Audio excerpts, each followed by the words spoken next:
Um, well, I don't know where Max is. I don't normally start this, but it's week 7 of. Wait! Don't start. Whew. I just got out of like a 20-car pileup. I barely escaped with my life. I don't. Yeesh. Whew. Well, anyway, You're here. I'm here now. So it's week 7 of GMC football. I'm Max Earl. With me is Beck Lucas. We barely are here, but we are. And we've got analysis on all the games this week, as well as a new segment we are doing, which is MVPs of every game of the week. Last week should be very interesting, and we'll start off just looking at Lakota East game from last week, where I think it's safe to say they smoked Middletown at home. Yeah, wasn't close at all. Maybe in the first quarter, but 50-23, putting up 50 points in a hurricane. I don't know if that's at fault of Middletown's defense or is East offense just that good.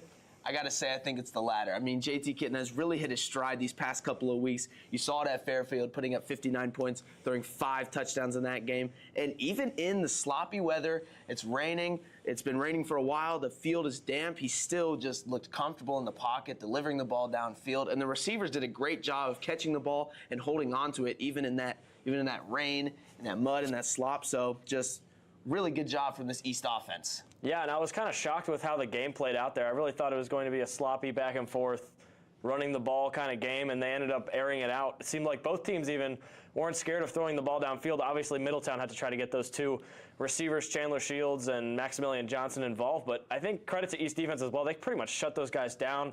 Obviously, Chandler Shields had a few catches out of the slot in that curl route. Nothing too crazy. Maximilian Johnson had that one big catch. But other than that, I think credit to East secondary for shutting those guys down. And, I mean, East was not scared to air out the ball at all in the rain. No, I mean, JT Kitten, we predicted that he would have less than 100 passing yards. He went almost 200. And like you were talking about, the 2 receivers, Chandler Shields and Maximilian Johnson, on paper they had a good game. But all those catches and those big plays and those touchdowns came from when they were really behind in the later part of the game, and just it came when it was too little too late. And it's just rough day for Middletown. Yeah, and another thing, that East defense was able to get 3 turnovers, which is the most they've had in a while in a single game. And obviously a pick 6, which was called back. But, I mean, man, Connor Cruz and Cole Miranda, those 2 safeties have been stepping it up these last 2 games. And, I mean, this secondary has really kind of flourished into one that can really compete against those teams that are really airing out the ball. And I think they're right in a spot right now where they feel confident that they can take on anybody in the GMC. Yeah, I mean, last year, just 2 interceptions on the whole season, and this week they had 3 in one game. It's been real fun to watch that secondary just come into their own and dominate games against really good teams. Yeah, and just one final thing. At the end of that game, obviously they were up by a lot. They put in some of those backups. Got to say, backup quarterback Logan Cole looked pretty good back there, looked comfortable, didn't really miss any of his passes. And running back Braxton Thurman, not the biggest guy out there, but, man, he can run. Yeah, a little rider hooks in him, just a little short, not really short running back, but just, boy, does he run hard. So with the game looked at, we will move on to our new segment here for pregame, which is the MVPs of the week. We're choosing one player from all of the matchups around the GMC to highlight and go into kind of how they really impacted the game this week. And there was an apple on our table, not really sure where that. I got hungry. It's a long show, I understand. Yeah. We'll start with the East game, and I think the East MVP this week is going to be Ryder Hooks, who really obviously had a little bit of a slow start to the season coming off the injury, but in this last game, especially in that second half, he really came to life. He ended with over 100 all-purpose yards, and, man, I mean, he looked like he's going to playoff form, Ryder Hooks. Yeah, we talked about JT Kitten and the receivers, but MVP of this game was Ryder Hooks. He did get shut down in the first half. I think that's the worst I've seen him run the ball, worst performance I've seen him have in a first half. But that second half, 3 rushing touchdowns and 85 yards on all game. And he had 4 catches for 40 yards. It was just, the second half was the Ryder Hooks show. Yeah, and I think a little bit of that first half was the O-line not getting as much of a push as they wanted. But, man, in that second half, Ryder Hooks was able, it felt like he was able to find all the holes. He had some great vision, and he was using his strength. I mean, he was throwing those Middletown linebackers off of him, and he seemed to constantly get into that secondary. And he's really emerging as that, honestly, that running back 1 in the GMC if he keeps up like this. Yeah. Right now it's Tyler George, but if he keeps playing like this, like you said, he should be number 1 soon. We move on to the MVP of the Hamilton game, where they upset Princeton, to say the least. I mean, I don't think any of us saw that coming, and all that credit goes to running back for Hamilton, Grayson Goldsmith, who had 166 yards on 25 carries and 3 rushing touchdowns on the day. And man, I don't think any of us saw that coming from Hamilton, and Grayson Goldsmith had a heck of a week. Absolutely not. We looked at the score at halftime, when it was the halftime of our game, and we saw 27-0, and I was just shocked. Could not believe it. I don't know what happened to Princeton. I watched highlights from the game, and it just seemed like the whole night Hamilton's offense, especially their O-line, was just creating holes for Grayson Goldsmith to run through. And when he did find those holes, he got into the secondary and he bulldozed people. It was just a night to forget for Princeton's defense, and Grayson Goldsmith, heck of a game. 25 carries, 166 yards, and 3 touchdowns. That's just absurd, especially on a very stout Princeton defense who has played great all year. I don't really know what happened in this one, just O-line creating holes, Grayson Goldsmith running through them. Yeah, it was kind of puzzling to see. Princeton, obviously, like you said, a team known to shut down good running backs, and Grayson Goldsmith just ran all over them, and really helping Hamilton kind of emerge themselves here late in the season as a little bit of a contender, maybe even, especially with Princeton losing that game. It opens up the GMC, which we'll talk about a little bit later coming into the matchups. We move on then to the Mason MVP of the week, and it's another running back. It's Brandon Dunn, who had 169 yards on 16 carries. He averaged over 10 yards a carry, had a 56-yard run, and a touchdown, and he really is the reason that Mason got that win. Yeah, and when you average 10.6 yards a carry as your starting running back, of course you're going to put up big numbers. They got the win over Fairfield, 31-13, and if you're Fairfield, your team's kind of spiraling right now, but just what a game for Brandon Dunn. I mean, he's not even the starting running back. They had Temi Adesanya in there, might have gotten injured, but just what a game from him. We move on to the Lakota West MVP of the week, and who else than Sam Wiles, the quarterback, standing in that pocket, only threw 9 passes, had 156 yards off of 6 completions, and 4 of those completions were touchdowns, as well as 1 on the ground, and man, he had himself a night. I mean, what stands out to me the most is those 6 completions for 156 yards. When nearly all of your passes are going for long plays and 4 of them were touchdowns, that's just, to me, an insane night. And he did, I think, even better on the ground. I don't have his ground stats pulled up, but he went well over 100 yards and another score on the ground. It was just huge night for Sam Wiles. Yeah, West was really running that option all game, and Wiles was really taking advantage of that. And obviously, Colerain, a weaker defense, maybe second to worst defense in the GMC, but Sam Wiles still taking advantage of that, and obviously showing he is one of the most talented quarterbacks in the GMC, especially using his legs, like you said, had over 100 yards rushing, and man, he was an X factor on that field. Mm-hmm. So moving on to our final MVP of the week, it's going to be the Oak Hills quarterback, Max Suppi, who also, like Sam Wiles, had a pretty good day through the air and a good day on the ground. He ran for 187 yards on 15 attempts, had an 89-yard run and 3 touchdowns on the ground, as well as 149 yards through the air and 2 touchdowns to no interceptions. I mean, you can't have a better game than Max Suppi did this week. I mean, honestly, I'm not shocked, though. You're playing Sycamore. Any competent quarterback could have a huge game against Sycamore, but nonetheless, I mean, that is an absurd stat line. 187 yards on the ground, 3 touchdowns, 149 yards through the air and 2 touchdowns, no interceptions, no fumbles. I mean, have a night, but like I said, playing against Sycamore, kind of expect that from a team like Oak Hills. Yeah, and he did have a great performance. Obviously, though, he'd probably like to see that completion percentage come up. He was only 7 for 16, so a little bit below 50%, but nonetheless, man, those stats speak for themselves, and he is another factor, and really the key factor of that Oak Hills offense, the only thing they've really got going for them at the moment. So it's that time of the pregame show where we move on to our predictions of the week, and we will start with Hamilton, who's going on the road to play a struggling Fairfield team. Yeah, Beck, what are your thoughts about this one? I mean, Hamilton's coming off the huge upset, and Fairfield is spiraling right now.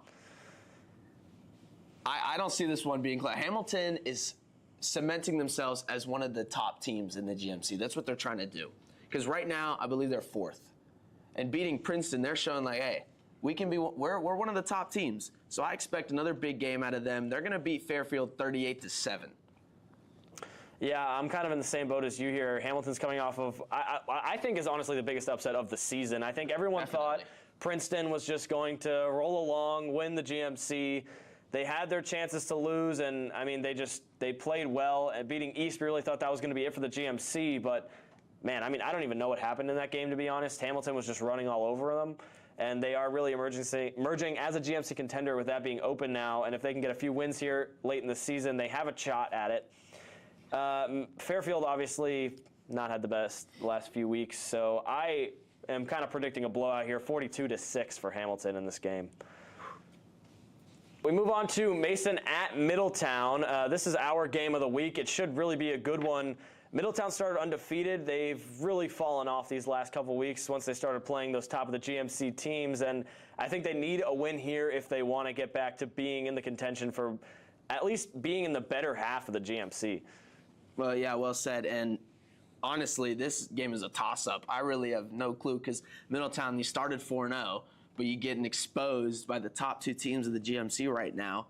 And then you're playing at Mason, who is honestly playing great ball right now, putting up 31 points on Fairfield. And Mason's defense is, I think, amazing. While they are in the lower half of the GMC as a full team, their defense has allowed one of the lowest amount of points scored in the GMC. And it's something that you're going to have to keep an eye on for this game.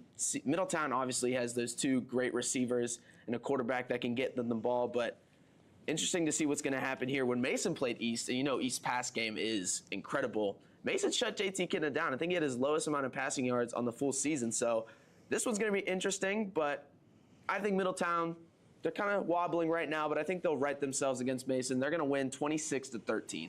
Yeah, I really think this is going to be a really close game, and it's definitely our game of the week for sure, like you said.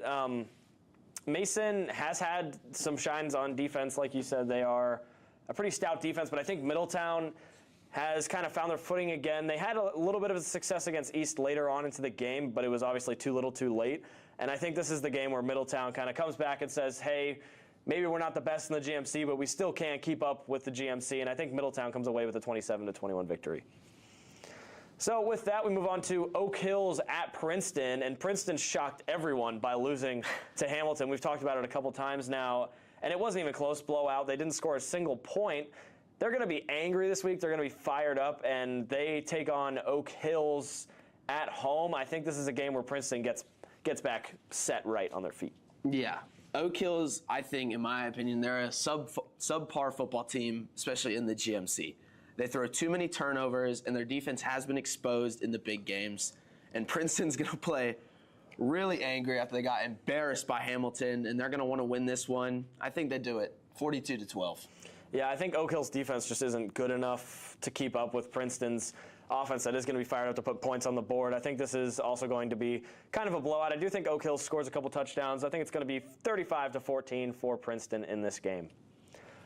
Next up, we have another game. Lakota West is traveling to Sycamore. And 68-0 for West is my prediction for that game. What a joke of a game. 64-0. And with that, we'll move on to the Lakota East game for this week, which honestly very similar to the Lakota West at Sycamore game. East is taking on Colerain at Colerain. We will be streaming that game here in a moment, but first we'll talk about it.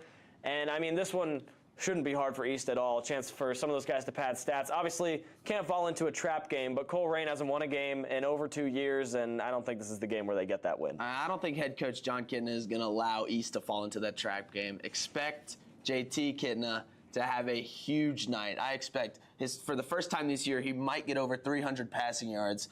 Might see the passing touchdowns. I think Zion Neal is going to have a field day. Ryder Hooks even. I mean, Colerain's run defense and just their whole team is not going to be able to keep up at all. I have a 56-14 East win, and Colerain getting 2 garbage time touchdowns. Yeah, and I think this is also going to be a huge day for that East defense to get some turnovers. Obviously, starting quarterback for Colerain has 9 fumbles on the season and 4 interceptions. Not even really sure how that's possible, but absurd. I mean, I think Cohen Reap and those 2 safeties, like we talked about earlier, Connor Cruz and Cole Miranda, are going to have a chance for some turnovers that they want to take advantage of. And I, for this game, also have a blowout, 63-14. I do think Colerain might score a couple late against some of those backups that come in. But I honestly think this is a game where East can just pad their stats and prove themselves to be even more dominant as they move on next week to take on Sycamore, which should be another easy win for them. So with that, we want to thank you so much for watching this week's take of pregame, and we hope you'll stick around for the stream that's coming on in just a moment, where Lakota East will take on the Colerain Cardinals. Thank you for watching. I'm Max Earl. This is Beck Lucas.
welcome you to Colerain High School. It's week 7 of GMC play. We've got one team coming off a win 7 days ago and one team coming in with their last win being over 700 days ago. It's Battle of the Birds here in Colerain, and Beck, I mean, I like to say we've got a good one for you, but I don't know if we do here. A good one for you if you're an East fan. Definitely not if you're a Colerain fan. And you already know the story. Colerain's 0-6. Their last attempt at a win, they blew it to Sycamore, and they just gotten blown out in every single other game. And I don't think that's going to change tonight. Lakota East is just on too much of a hot streak right now to fall victim to this trap game, and it's definitely going to be a big one for East. Big chance to pat some stats. Yeah, and still strange to see Colerain not being a juggernaut in the GMC. Obviously, for decades, they were the team to beat. And these last 2 years, they've gone without a win. They obviously hope to change that tonight, but it's going to be tough against this East team who's won their last 3 straight. And kickoff is up. It's a short one. Going to be fielded by Carter Jones, who laterals it back over the field to Zion Neal. He's got some room down the left side, and he's pushed out at the 40-yard line. Some trickery early from East on the kickoff. It's like they're taunting Colerain right at the jump. I mean, obviously they know East has the upper hand in this one, but shocking kick return there. That was fun. And East probably drawing up some trick plays to try out, maybe to see if they work in later weeks. Colerain, a defense that's really struggled. They rank last in the GMC in about every category. And it'll be interesting to see what East comes out with. Strange formation to start. We've got Kitna lining up at tight end. Carter Jones at the quarterback position. And a little bit of movement. False start going to be called there. I think Kitna got too excited to run that trick play. Well, legal motion. I mean, you're going against a team like Colerain. I mean, you're going to have opportunities to call these trick plays. And coming out of the gate doing them. Back to a more usual look here. The first play for East on offense will be a run to Ryder Hooks. He's got the right corner, and he's being chased down. Gets away from one. He's knocked out of bounds by Hopgood on a big hit, but man, Ryder Hooks moves the sticks on his first run of the day. Yeah, expect Ryder Hooks to have a huge night tonight. Colerain, one of the worst run defenses in the GMC. I think they're only ahead of Sycamore. So expect Ryder Hooks. He had a huge game last week. Expect another big one here. Yeah, this Colerain defense has had its struggles, to say the least. And Ryder Hooks really came into his own the second half of that last game against Middletown. And he's looking to carry that momentum. McFarland's in motion across the field, fakes the handoff. Kitna steps back, he's got time, loads one up to Zion Neal deep, and it's just overthrown. I think Kitna got hit a little bit on his release. Yeah, and it's on this Colerain D-line who has not had a lot of pressure all year. So they're trying to air it out quick. Like you said, like last week, Lakota West just dismantled this Colerain team through the air and on the ground. So East trying to replicate that here. West got the win 52-0. And when your competition in the GMC right now is Lakota West, it's just going to come down to who can blow out these lower teams in the GMC by more points. Yeah, West and East kind of having an identical schedule to end the season. West facing Sycamore tonight, where East will travel next week. Ryder Hooks got a big hole. Nobody in front of him. It's a foot race, and he's tackled by Hopgood once again, barely saving a touchdown. Well, so far, 2 big runs from Ryder Hooks. It's been the Ryder Hooks show, moving the ball on this drive, and that's really what's plagued Colerain is this: they get down quick, and there's just nothing they can do to try and come back. 1st and 10 on the Colerain offense, haven't seen them yet, but they really struggle to keep the chains moving, and against an explosive offense like East, that's just not going to work. Spread formation here. Kitna's by himself in the shotgun. Motions Carter Jones across the left.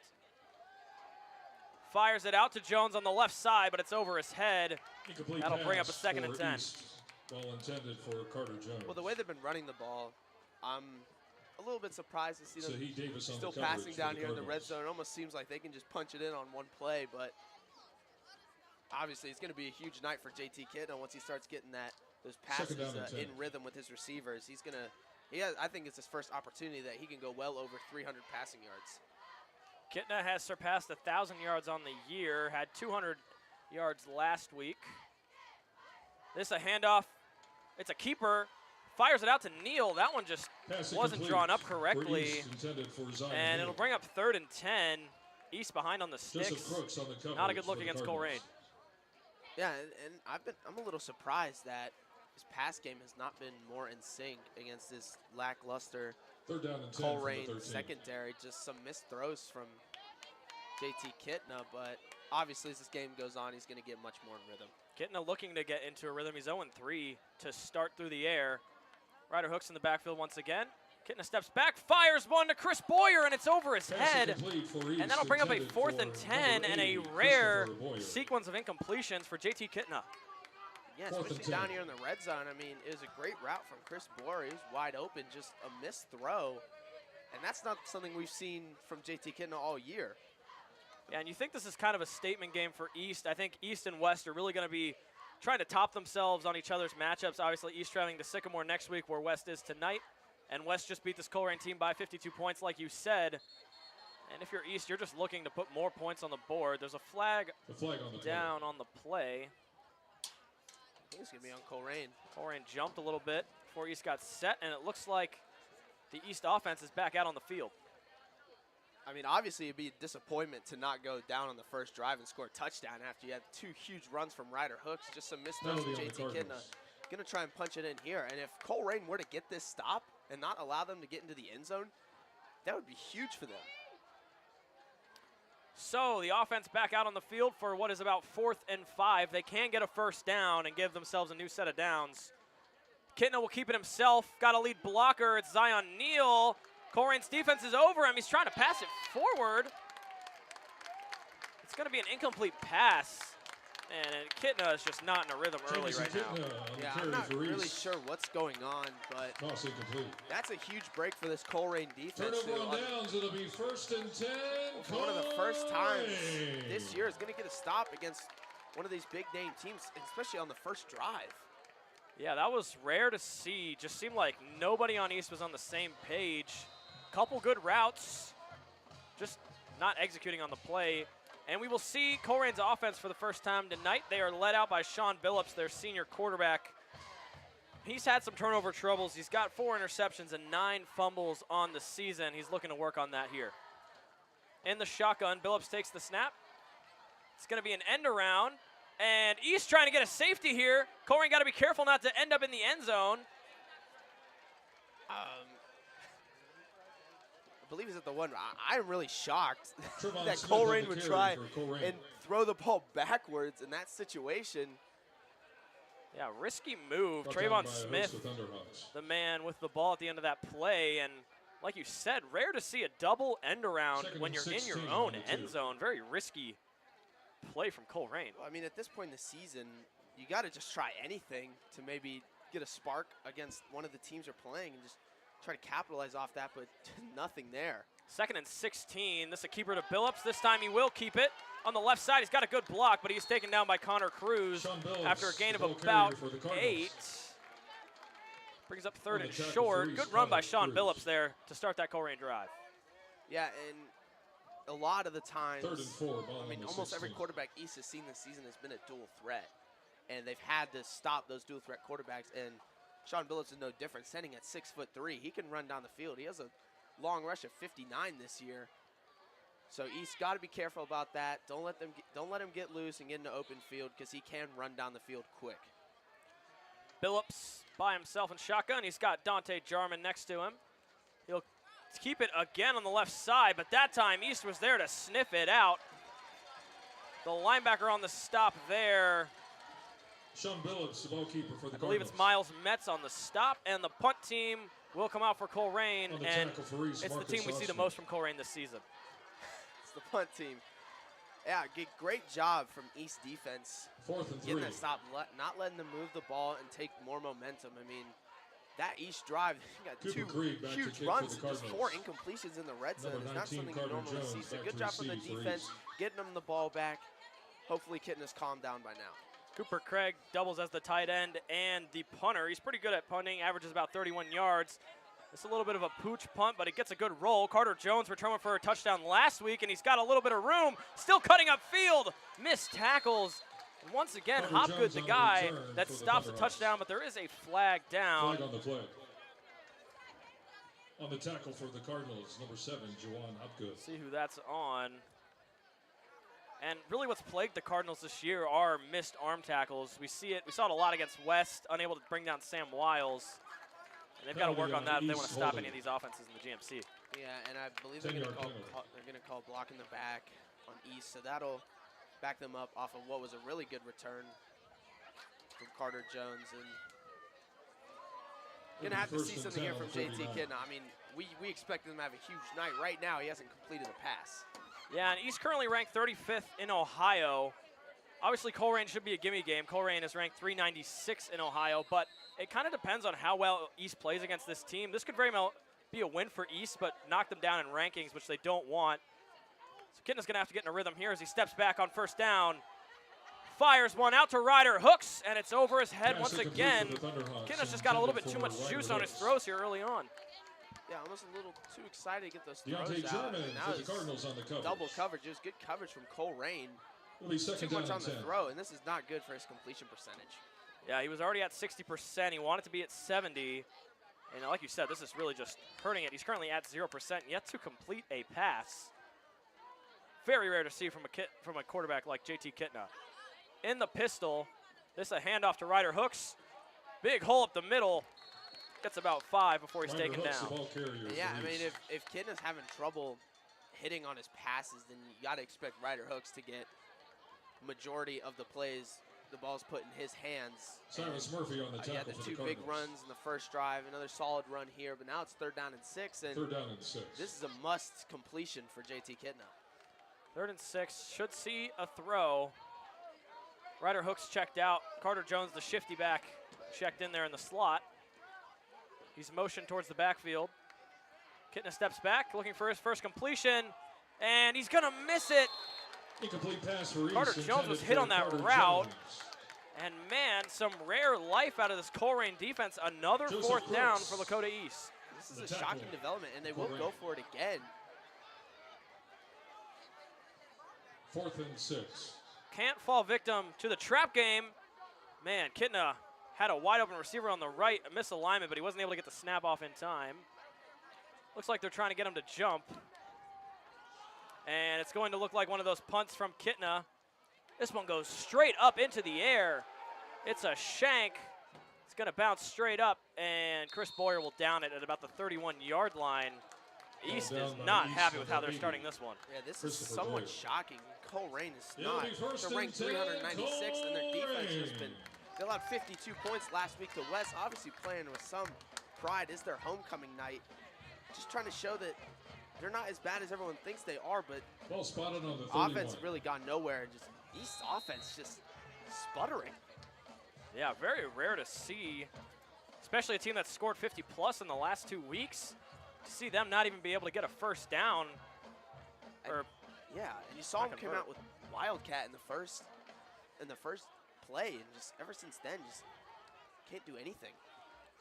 Billups hands it off to Jarman, his first carry of the night, tries to get to the left side, and he's pushed out by 3 East DBs, gets about Deontay 3 German, yards on the ball carry. for Colerain. And that's Colerain's bread and butter. Carson They did not throw Schroeder, the ball a the whole lot. tackle They for East. focus on the run, running it with their quarterbacks and their 2 running backs, but 2nd down and they're 6. not playing too From the great this 36. season. Not a lot of yards, not a lot of yards per attempt. Just East got to capitalize off that and not have any dumb plays get played on them. Billups in the shotgun, he'll roll out to the left, looking to throw for the first time. Fires it, and it's going to be caught there by Donovan pass for the Chambers. Cardinals. He's close to the first down. I think it'll bring up 3rd Donovan and Chambers. 1. Well, this would be huge for Colerain if they are able to pick up this first down It's brought down by on this 3rd Zylan and 1, Jones but Anderson. run for game East. is struggling all year. Maybe see a pass here. Just normally in this spot, it's pretty easy to pick up the first down, but the way your team's running 3rd the and ball, 1 on the 40. you could really call anything here. And you mentioned the run game for Colerain. They run the ball with a lot of different guys. They've got over 5 guys with over 10 attempts at running the ball on the year. In the shotgun, it's 3rd and 1. Looks like blitz coming. Cohen Reap's going to fire right up the middle. And a big hole there for Colerain. He's got room. He's to the 30, the 20, the 10, and East is shocked early as Colerain takes a 6-0 lead.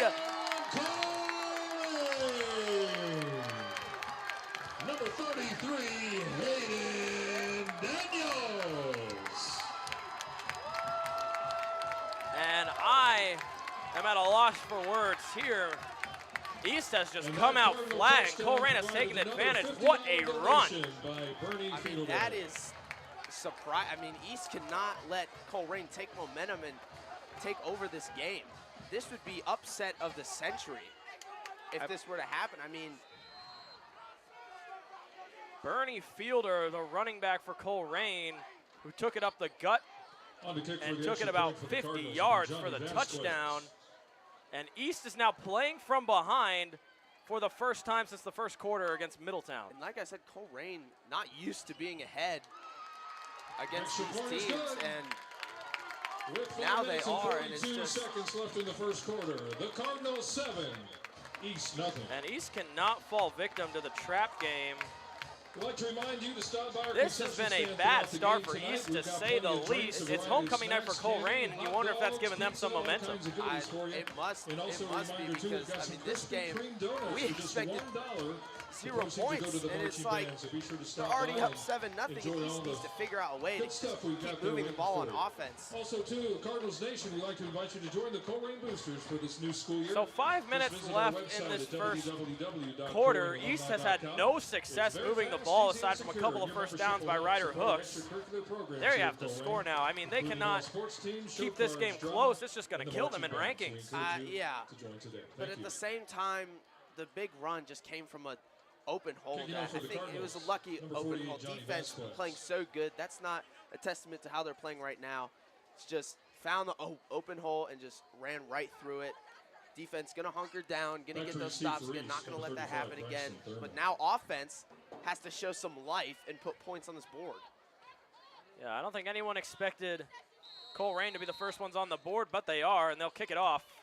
This is Squibb, fielded by Derek Williams, and he gets about 6 on the return. East will start at about Return for the midfield. Thunderhawks, Derek Williams. And man, Kitna has got to get into a rhythm sooner than later. Yeah, this is unfamiliar On the territory. tackle for I mean, Colerain, number 33, Hayden East, Daniels. in every game but Centerville, they've been up early.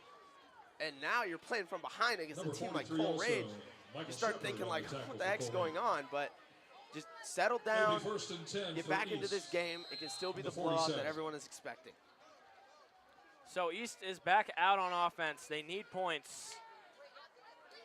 In the single back formation, Ryder Hooks back there. Should see him get more involved. He's been successful so far. Gets the handoff to the left side, gets the corner, and he's still up. Arm tackles, and he's still fighting down to about the 35-yard line, and he's tackled late, Ryder and Hooks there's on the the flag carry for for East. unnecessary roughness.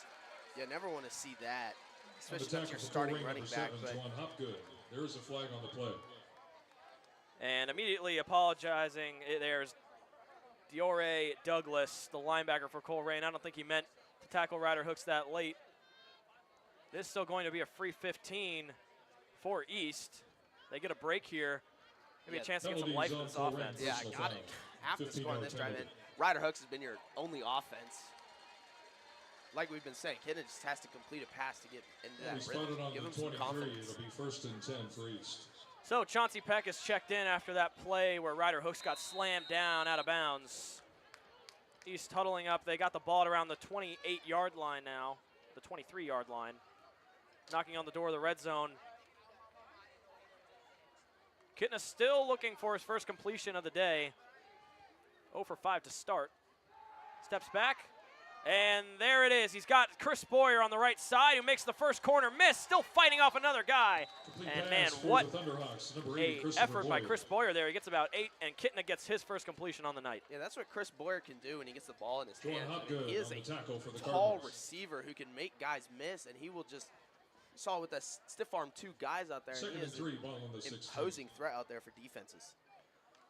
And Kitna now can finally maybe settle into a rhythm with his first completion. He started out 0 for 6. Rare to see from JT Kitna. Ryder Hooks back in the game. It's going to be a toss out to the right side to Ryder Hooks. finds the hole, still pushing forward. He's got a gang of guys. Complete pass And for he's East, pushed number out 24, inside the Ryder 5, and now East looking good to get in that end zone. Yeah, East has done a really good job this year getting down Pushed in the out of red bounds zone by and a scoring flock of points. I mean, you Cardinals. saw it in the first drive. They didn't do any, but I think you got to just run the ball here in this situation. Just punch it into the end zone, tie this game up, and let your First defense and go goal out and at get the another 7. stop. And you can't let a rare fluke of a play like that one, that long Colerain run, get to your head. East got to continue to play like they have the last few weeks.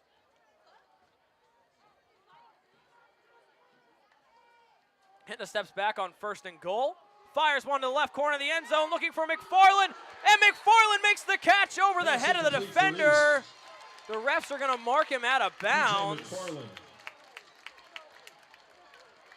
He caught it over Jaden Cook, but I believe his feet were out. I don't know. I don't Joseph know Crooks about on the that coverage one, for the Max. Cardinals. That seemed like a touchdown to me. 2nd and 7. Yeah, unfortunately, no replay review Second down in to high goal on the school, side. but yeah, I believe he even had both feet in there. I mean, what a catch from McFarland nonetheless. And PJ McFarland really emerged in these last few weeks as the key to this East passing offense. This a direct toss to Carter Jones, and he's got the edge, and East will go on the board, 7-6. And finally some life from the East offense. Yeah, that is a good bounce back drive. I mean, the fluke Touchdown, run, Thunderhawks. you got stopped Carter and you're in the Jones, red the zone, ball and then you had the carrier. fluke run, you're down 7-0 to a struggling Colerain team. You just keep your head in the game, and John Kidna's not going to let his guys get down and stay down. He's going to come back in the game. Kitna was livid about that One for the extra point incompletion for that East they of the called on AJ PJ McFarland. Fitzsimmons. Thought that was a touchdown. Nonetheless, they get points on the next play, and the freshman kicker Fitzstevens is lined up to make the extra point. He's perfect on extra points on the season. I mean, And again, encroachment called on the special teams of Penalty on the Colerain. Cardinals, Not offside. sure what the confusion is, and obviously now you're at the 1-yard line. East's going to come out on offense. yeah, I mean, East's run game can quite literally just overpower Colerain here in the goal line. But honestly, I would not be shocked if they decide to throw it too. With the way Ryder Hooks is running, I say just give him the ball here. I mean, East got 3 guys in the backfield that can really get it done on the goal line. Ryder Hooks, Chauncey Peck, and Carter Jones have all emerged as threats in the run game. Ryder Hooks going to be the one out there, though, on the 2-point conversion. Gets the handoff, big hole, and he waltzes into the end zone for the 2-point conversion. So East will get a lead here, 8-7, Ryder Hooks, the ball and I think they're carrier back to for form the that we Thunderhawks. expected. Yeah, this is the 2-point East that we conversion is know good. just, I think, almost trying to do too With much 4 to minutes start and the 11 game. They come seconds out left in the first wildcat, quarter. try with the kickoff. Thunderhawks 8, Just Cardinals 7. maybe not as locked in as you are for I'd like to normal take a weeks, moment but out to thank our nonetheless, friends at Joe settle Cappell's down Garden now. Center. They're located right Defense, across the expect street a here big on Chevy stop. Road from the Offense get the school. ball back into their They hands and have hopefully put up more everything you points. need for your outdoor fall decorations. Yeah, and Be sure to it'll be stop interesting and to get see your if Colerain pumpkins, answers gourds, back after they had a corn stalks, successful mums, drive on all offense that kinds of ended in a fall items that you 50-yard can enjoy. touchdown run. Matter of fact, in honoring of homecoming weekend here, we are running Yeah, I a mean, buy if one, Colerain get is one able free to on all the plants capitalize there at off Joe that Cappell's run, Garden that would be Center. huge. They're open Ride the every day momentum until of that 5 o'clock, offense, except on but Sunday. it's going to They're be open hard. I until don't think 4. East is Thanks to going to Joe allow Cappell's Garden Center many for of their those support. fluke holes Boys like you varsity saw. football here at Colerain High School. And we've seen the strange East kickoff formation a lot this year. They switched to it around halfway through the season. Back to receive for the Kind of a Cardinals, box. Sahid Davis, and also number 27, I mean, every week you got to expect at least one onside kick to be called. Kicking off for East, number 33, John Kidna AJ loves to call it. Fitzsimmons. Don't know if we'll see it here, especially after defense allowed a big touchdown. Yeah, that East defense got to be fired up to not let that happen again. West was able to hold Colerain to 0 points. This one going to be a short kick up in the air. Colerain looks like they weren't ready for it, but nonetheless, the receiver there for Colerain, Trayvon Smith, is able to For get Colerain, on it. number 9, Trevon Smith, the coverage. Return. And we've got an injured Colerain player down there on the field. We'll step away while the training staff takes a Injury look at timeout. it.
just tuning in to give you an update on the player that's down. He's getting help by medical staff right now. Looks like a concussion.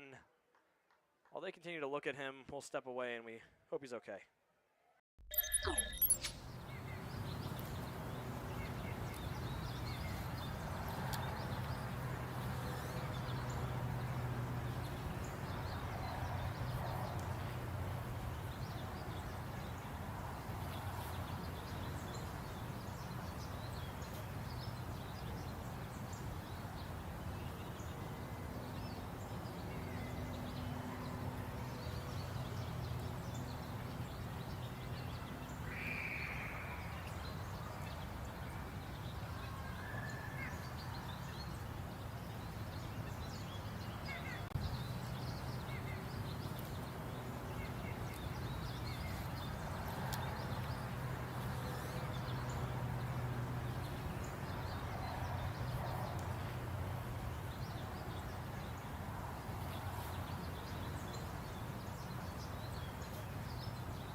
We welcome you back to Colerain.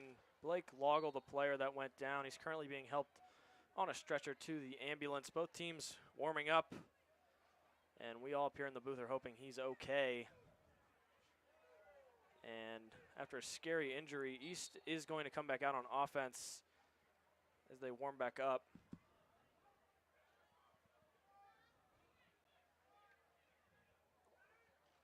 Oh, I apologize. It's Colerain ball.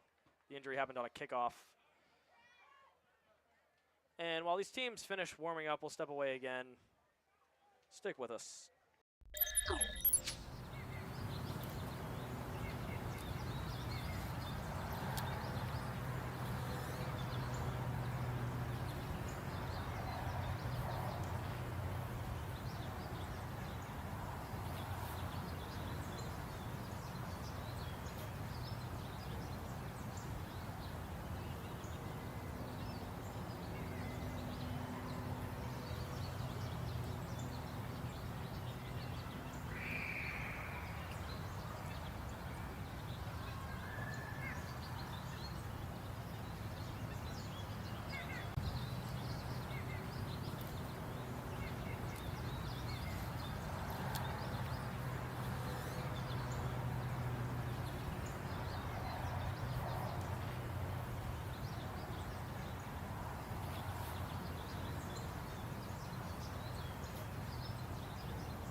So we are back for real this time. Always hard to go back to football after an injury like that, and we hope he's okay. Thoughts and prayers from the booth go out to Brandon Loggle as he was taken off in an ambulance. Colerain back out on offense now on 1st and 10. Phillips takes the snap, hands it off to Dante Jarman. His second carry of the day goes for about 2. And East makes the stop. If you're just joining us, Colerain started the game 7-0. Like none of us expected. A very long 50-yard touchdown run. East was able to answer back with a score of their own and then a 2-point conversion to take the lead. And that's how we got to where we are now. Yeah, and JT Kidna has not had the start he wanted at all. He started the game 0 for 6. So if you're joining us, just know that Kidna is off his game a little bit right now, but just trying to get locked back in. And Ryder Hooks has been all of East's offense right now. Billups will motion Craig. Hands it off to Jarman once again. Jarman got a little bit of room on the right side, but a big tackle there by Carson Schroyer ends him in its tracks, and it's 3rd and 6. That was a huge tackle from Carson Schroyer. And Colerain's offense all year, like you said, we were talking before the game, they just all year seem to just go 3 and out on every drive, just not giving them a chance to win any game. But here, you take the 7-0 lead, and yeah, you surrendered 8 points, but you have a real chance to take more momentum and give yourselves a chance to win this game or just at least stay close in it against a top team like Lakota East.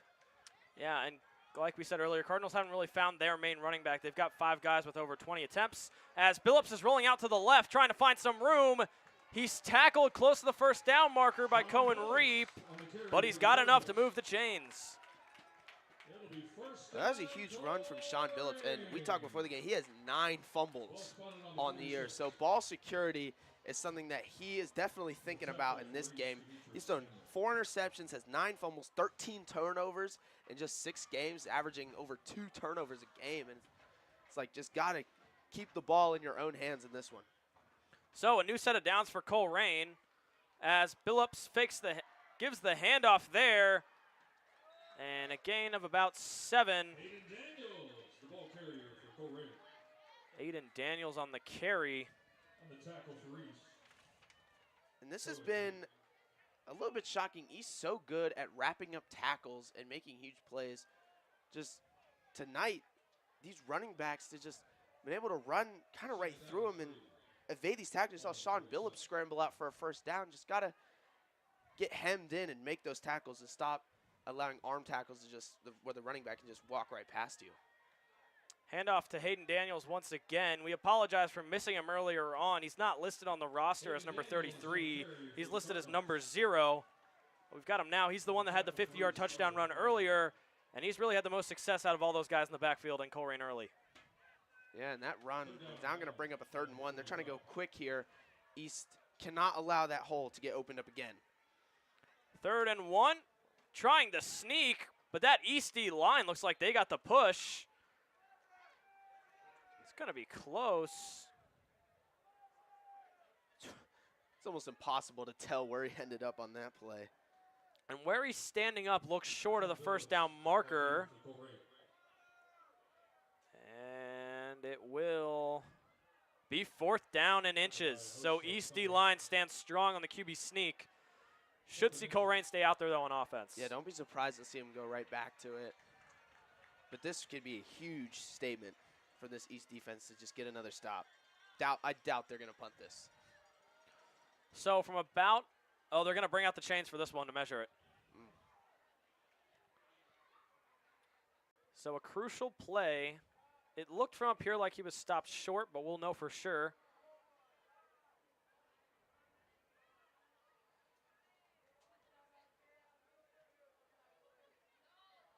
Yeah.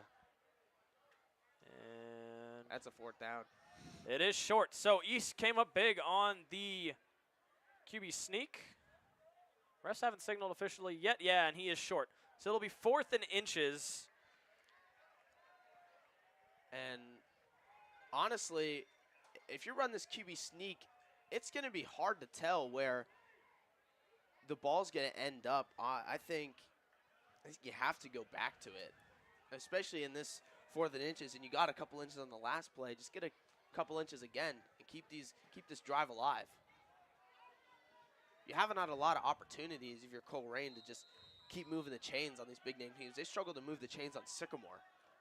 And now you're playing Lakota East, who has had an amazing defense all year. Got to keep moving this drive. Back in the same formation.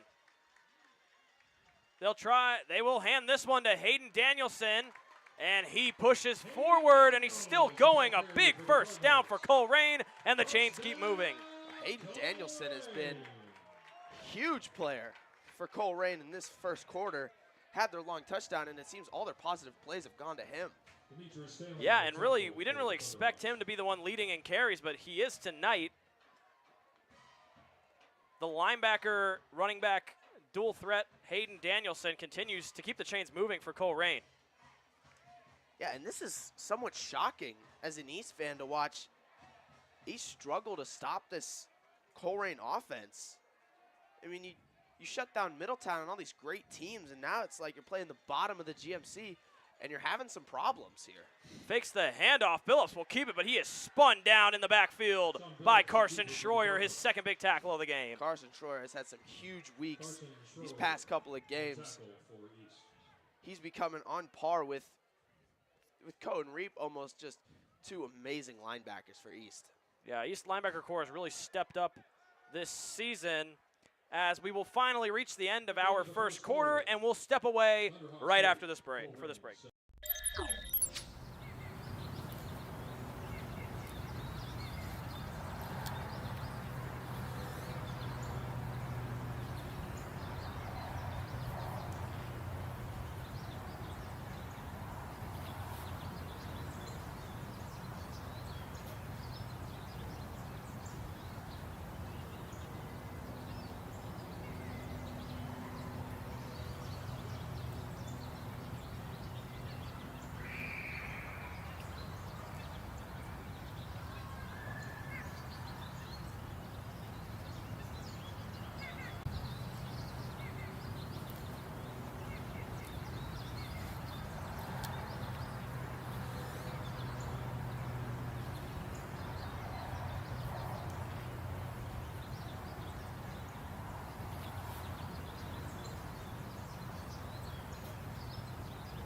We welcome you back to the start of the second quarter, and not the game either of us expected to see. Beck, I don't even know how Colerain has managed to put 7 on the board, and they're within 1 point of Lakota East here early.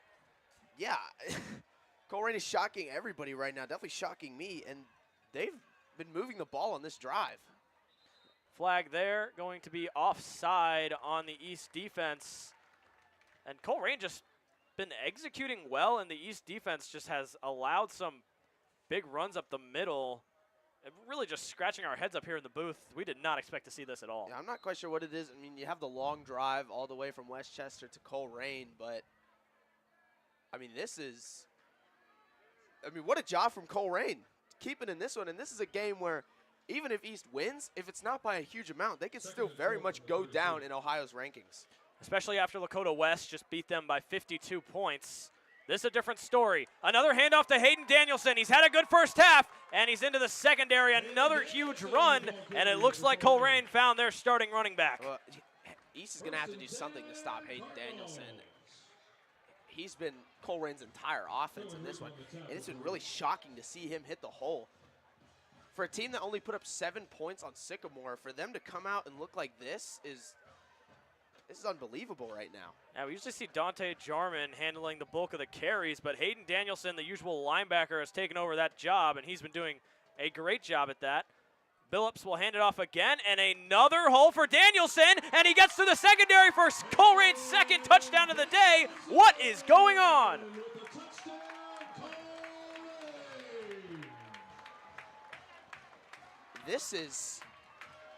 I'm at a loss for words right now. East is going to have to stop Hayden Danielson. He's going off right now. Number 33 wasn't even listed. Or, I mean, he was listed, but didn't see him get any carries all year. This is shocking. East is going to have to answer back.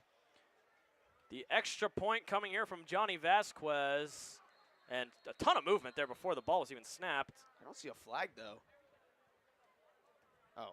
There's a flag. I think both sides move. It's going to be called a false start on the Colerain special teams. And I want to remind everyone at home, Colerain over 360 rankings below Lakota East in Ohio, and they've got the lead right now. I think more importantly, they haven't won a game in over 700 days. And right now, and it's just bizarre to see this East defense allow Hayden Danielson to run all over them. I mean, we saw them play Tyler George, the big back from Fairfield, who averaged 100 yards every single game, held him in check. I don't know what's going on. I think it's just off rhythm. Something's got to change in this second half, and it is the second quarter. It's not the first quarter, it's second quarter, but East is going to have to do something. It's been so long with the injury. That took a lot of time off, and that long Colerain drive. It's been so long since East has been back on offense. And I don't know if that took the wind out of their sails. They had the touchdown drive last time. The defense has got to play with a little bit of heart right now. Yeah, I think I'm just as shocked as you are right now, Beck. I mean, we both thought this game would be another repeat of Lakota West's game where it's going to be 52-0, but no, Colerain has come with fight on their homecoming night, and they answer back. We thought maybe one fluke touchdown, we wouldn't see it again, but man, Colerain looks consistent, something they haven't had all season. Yeah, they're gonna have to stop Danielson. I mean, he's just came out of nowhere and taken over this game. And I want to remind you, East hasn't been on offense in a while. JT Kittner started this game 0 for 6 on his passes. East just hasn't looked right early in this game. They've got to get things sorted out as Braxton Thurman is wrapped up. And you can just feel the momentum in this stadium right now is all on Colerain's sideline. Yeah, this has to be a huge drive for East. It has to be. You got to go points back, put points up on the board, and take back the lead. And don't allow Colerain to just keep dominating you. And for a team like Lakota East, who last week a lot of developments happened. Princeton lost the big game in the Hurricane to Hamilton, which opened up the GMC for Princeton, Lakota West, and Lakota East. But if East manages to lose this game, that GMC title is completely out of their grasp. As Ryder Hooks gets the carry to the right side, he's got room and he's fighting through the secondary. He's got a first down. I mean, Ryder Hooks has had such a great night, and credit to this O-line. He's not getting hit till he's 10 yards down the field, and that's a recipe for success.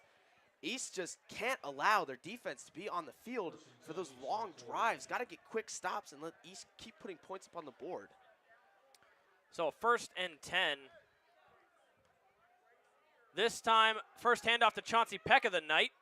And that a good stop by the Colerain D line. 2nd down and 9 coming up as a result. And Chauncey Peck had a huge game last week. And he had a touchdown run in the red zone. That was huge. Haven't seen a lot of action from him since the first couple of weeks, but trying to get him more involved here. And we've only played a quarter of football. This has been a long game with the injury stoppage. Kitna will air it out, and he's got Zion Neal, and again, a missed throw. We have seen Kitna just not be on the same page as his receivers. And that was a wide open touchdown. No one was even close to him. And man, Juwan Hopgood, the leading DB on this Colerain defense, has really played a great game here. That time blown coverage on the Colerain defense, and East couldn't take advantage. Colerain will take a timeout, their first of the half, and we'll step away for just a second.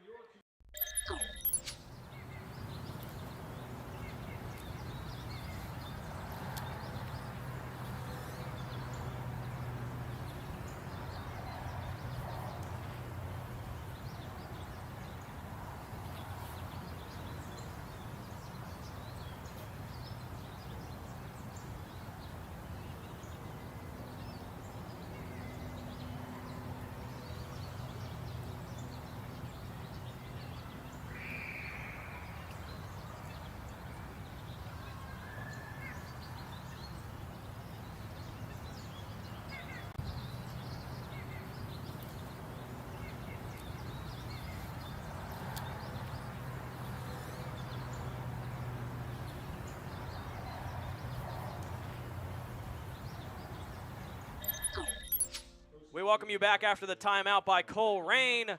A big missed throw by JT Kitna. He's only 1 for 9 on the night. Man, this hurting his completion percentage. Airing it out to the right side. Carter Jones trying to find room. He's pushed out of bounds after a short gain there by Cooper Craig, the linebacker. And that brings up 4th and 7. Colerain's defense showing some life. And it's 4th and 4. I'm not surprised to see them still out there. I can't believe what's happening right now. Colerain is getting stops and scoring touchdowns. Yeah, that has not happened all year. That hasn't happened in 700 days. This a bizarre development, to say the least. East offense, which has been their bread and butter, has just not looked right today outside of Ryder Hooks. 4th and 4. Kitna steps back.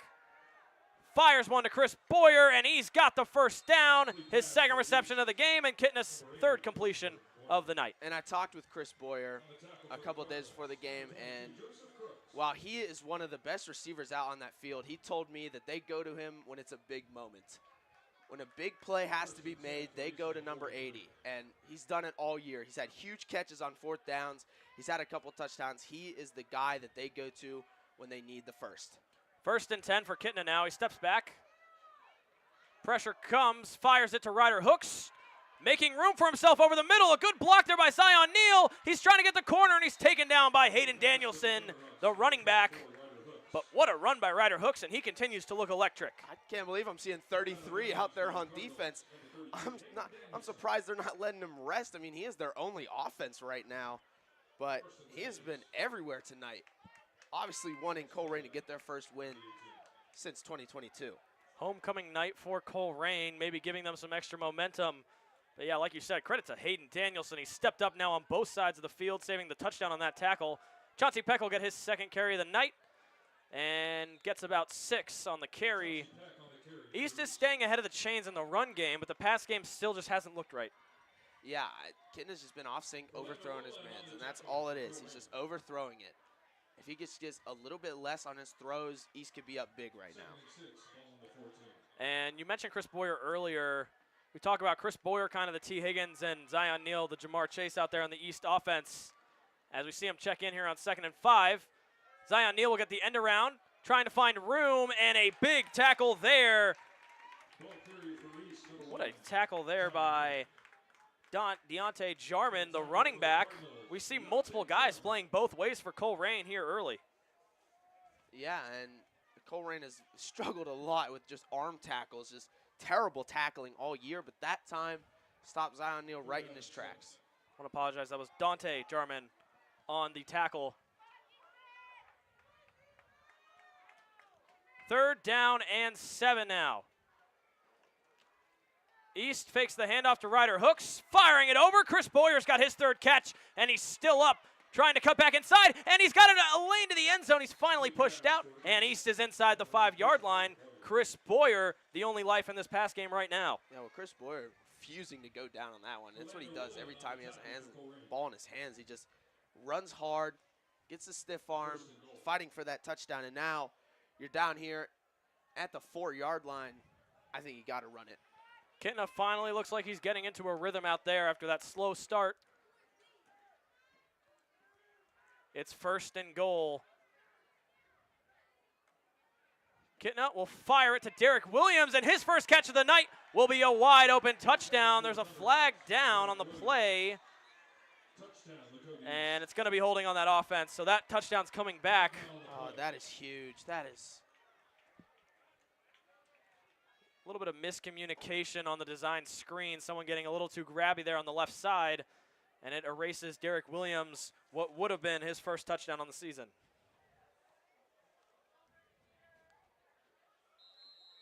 And this could be a drive killer. I mean, it's still 1st down, but got to avoid these penalties here in the red zone. Yeah, it killed East against Princeton. And East now has a 1st and goal from the 14-yard line.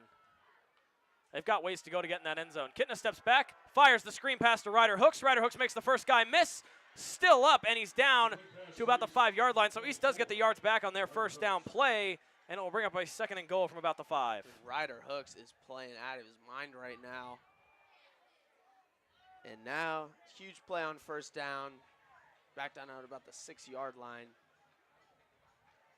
Gonna have to find something here. Ryder Hooks, that low center of gravity. He usually makes the first guy miss, and he did there. 2nd and goal. Kitna motions Zion Neal out. Steps back, trying to find someone, looking for McFarland in the corner of the end zone, and it's out of his reach. Another incompletion for Kitna early. This does not help his completion percentage on the year. I am shocked, just out of rhythm all game. He's not found. I thought he was in a groove when he started making those passes to Chris Boyer, but another missed throw there. So now East has a 3rd and goal. A field goal would make it a 3-point game, but obviously East wants 6 here as they are down by a touchdown. Parker Elam, the D end, has subbed in here at tight end. This is a jumbo package for East. Big 3rd down. Kitna steps back, finds Neal, and it is almost intercepted. This Colerain defense is playing out of their minds. I mean, they're playing their best ball all year. And this is just, they're still going to be up. This is a huge stop in the red zone. You got to just hope for a field goal now, and then you got to ask your defense to go out there and get another stop. And you wonder, Kitna maybe just a little frustrated. It looks like that was a little bit of a forced slant route to Zion Neal. He wasn't really open. It's great coverage on it. I believe Joseph Crooks. If it was picked off, that would have been devastating. So Fitzstevens will try for the field goal, and it's a bad snap. And Logan Cole, the holder, couldn't get it down. Oh my goodness! I can't believe what's happening right now. Nothing's going right. Absolutely nothing is going right.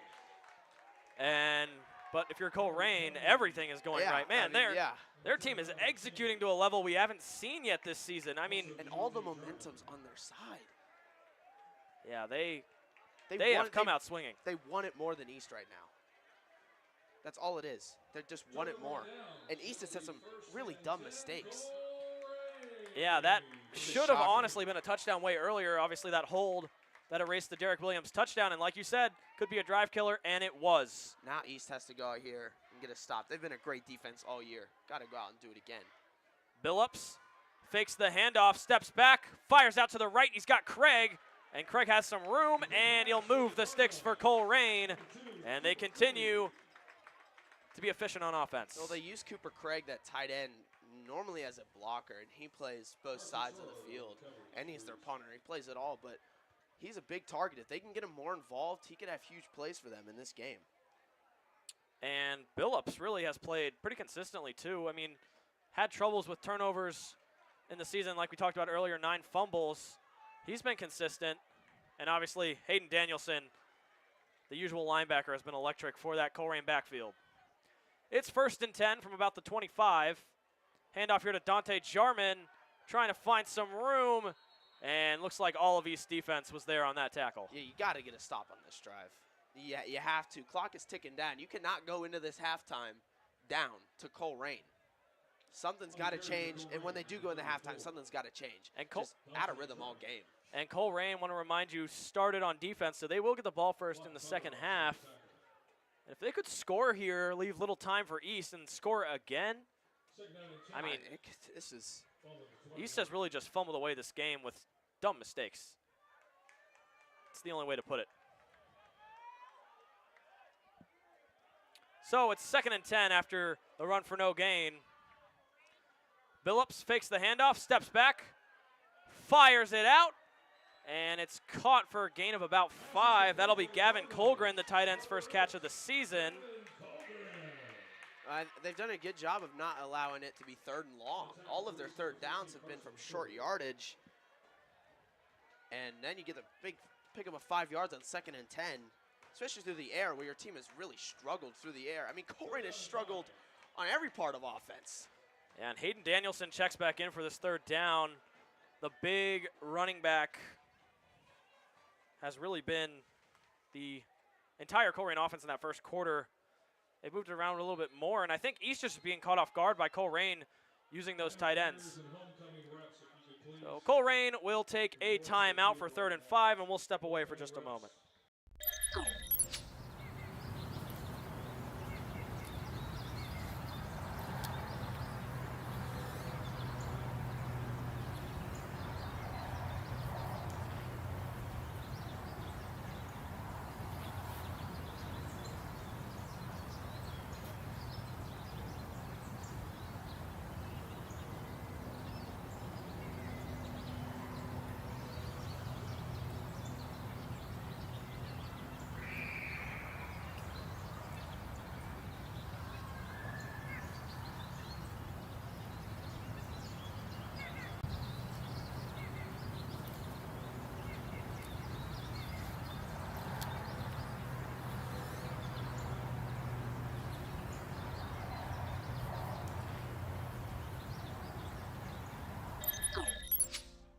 We welcome you back to what has been a shocking first half, to say the least. 5.5 minutes left. East having to make a big stop here.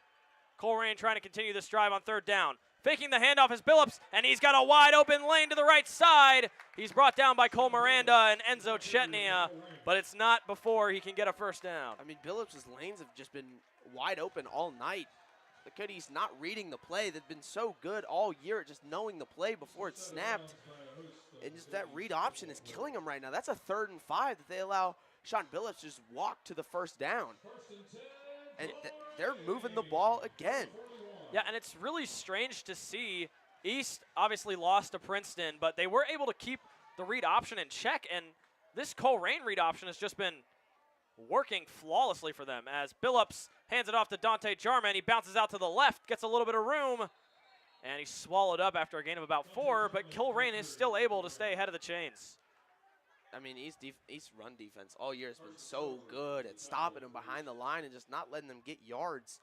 I'd be lying if I told you what I knew what was going on right now for East. It's just, this is shocking. We've said it a bunch, but this is not something that should be happening right now. Yeah, East D-line really just not getting any penetration in the run game. And credit to Colerain's O-line for opening up holes. Seems like Colerain's able to get at least 4 yards on every single carry. 2nd and 6. Handoff to Dante Jarman again, and he wrestles forward. He is stopped, so it's going to bring up another 3rd and 5. Well, East is not. Well, they've gotten 1 stop on 3rd down, but this has to be a huge stop. And you can't let them get yards and get up on 4th and 1, or else they're just going to run it again. So you got to stop them here, and you got to stop that read option. Or the short pass. They're not going to go long in this situation. DeAndre Turner, the lineman, was a little bit shaken up. Training staff came out, but he got up on his own power, so he's okay. And the officials will call a timeout.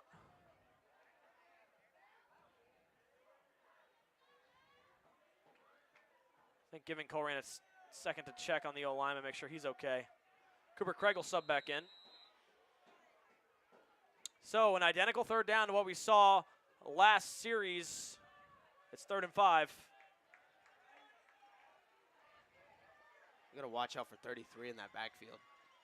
He's been electric all night. Cooper Craig in motion. It's going to be a fake handoff as Billups rolls out to the right, fires one, and finally East going to get a break as that one was not hauled in bounds. They'll bring up 4th and 5. Wouldn't be surprised to see Colerain stay out there though. Yeah, they could not. I don't know. It's 4th down and 5. You're at your own part of the field. And if they do decide to go for it, this is a must stop for East defense. You got to get the ball back to your offense, who's moving the ball with ease. Just got to execute down that red zone. So they will stay out for 4th and 5. Billups got Danielson next to him. Maybe trying to get East to jump. Looking to change the play.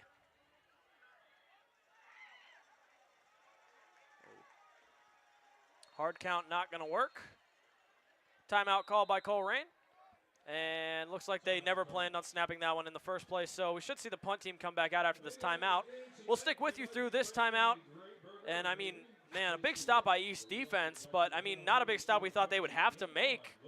Yeah, it's a great job from East defense forcing them to punt. And now, the way East offense is playing, they're going to get down the field. It's just a matter of can they punch it into the end zone and take this lead before the half. That's what they're going to have to do. You can't go into this halftime down to Colerain. Yeah, I mean, the GMC is looking at you right now, expecting a major blowout, and you've already allowed 14 points. Yeah, and East unable to get points on their last drive after driving all the way down. They've been pretty good at converting on those red zone tries, but East really just been shooting themselves in the foot with dumb mistakes, and the East run defense just hasn't looked alive early. They get lucky with a stop on 3rd down, and Cooper Craig boots it. It's going to bounce out of bounds at about the 25. So East has about 65 yards to go. 75 yards to go. And they've got 3 minutes and 40 seconds to do it as JT Kitna waltzes back out. And I think it's safe to say this is a game, or at least the first half, he'd like to forget. Yeah, you're playing against Colerain, you expect to have a big night. And you go 0 for 6 to start the game. I don't know what his completion percentage is at now, but it's not gotten any better. I'll tell you that. I'm just out of rhythm all game. Ryder Hooks has been the only guy on offense that can really move the ball in big plays. I mean, Chris Boyer, too, had some huge catches, but shocking right now. First down play will be a handoff to Ryder Hooks. He has had a good game so far. He's cutting back inside, and he's going to be close to the first down marker. A good run on first down. And Chris Boyer and Ryder Hooks really been the only 2 bright spots on the East offense early on. Yeah, and Ryder Hooks has had a heck of a game. He doesn't have the touchdown, but every time East has moved the ball, it's been through him and Chris Boyer. But it's been the Ryder Hooks show so far. But they're hoping it can be the Kitna show if he can just get settled in and make his throws. So 2nd down, run by Ryder Hooks this time, not gonna go anywhere. Big stop there in the middle. Credit will go to Fernando Rowland.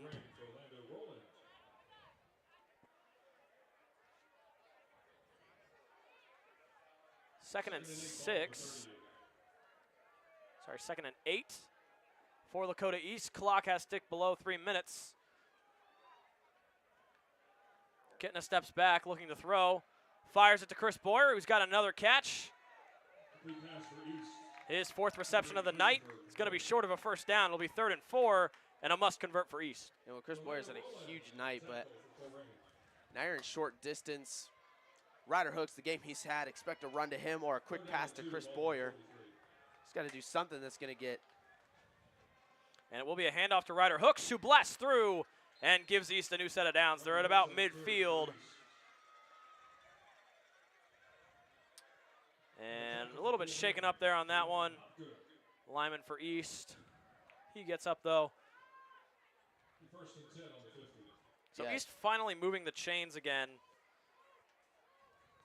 I don't think it's a problem with moving the chains. It's just when they got down the red zone, they haven't punched it in. So a handoff to Ryder Hooks once more.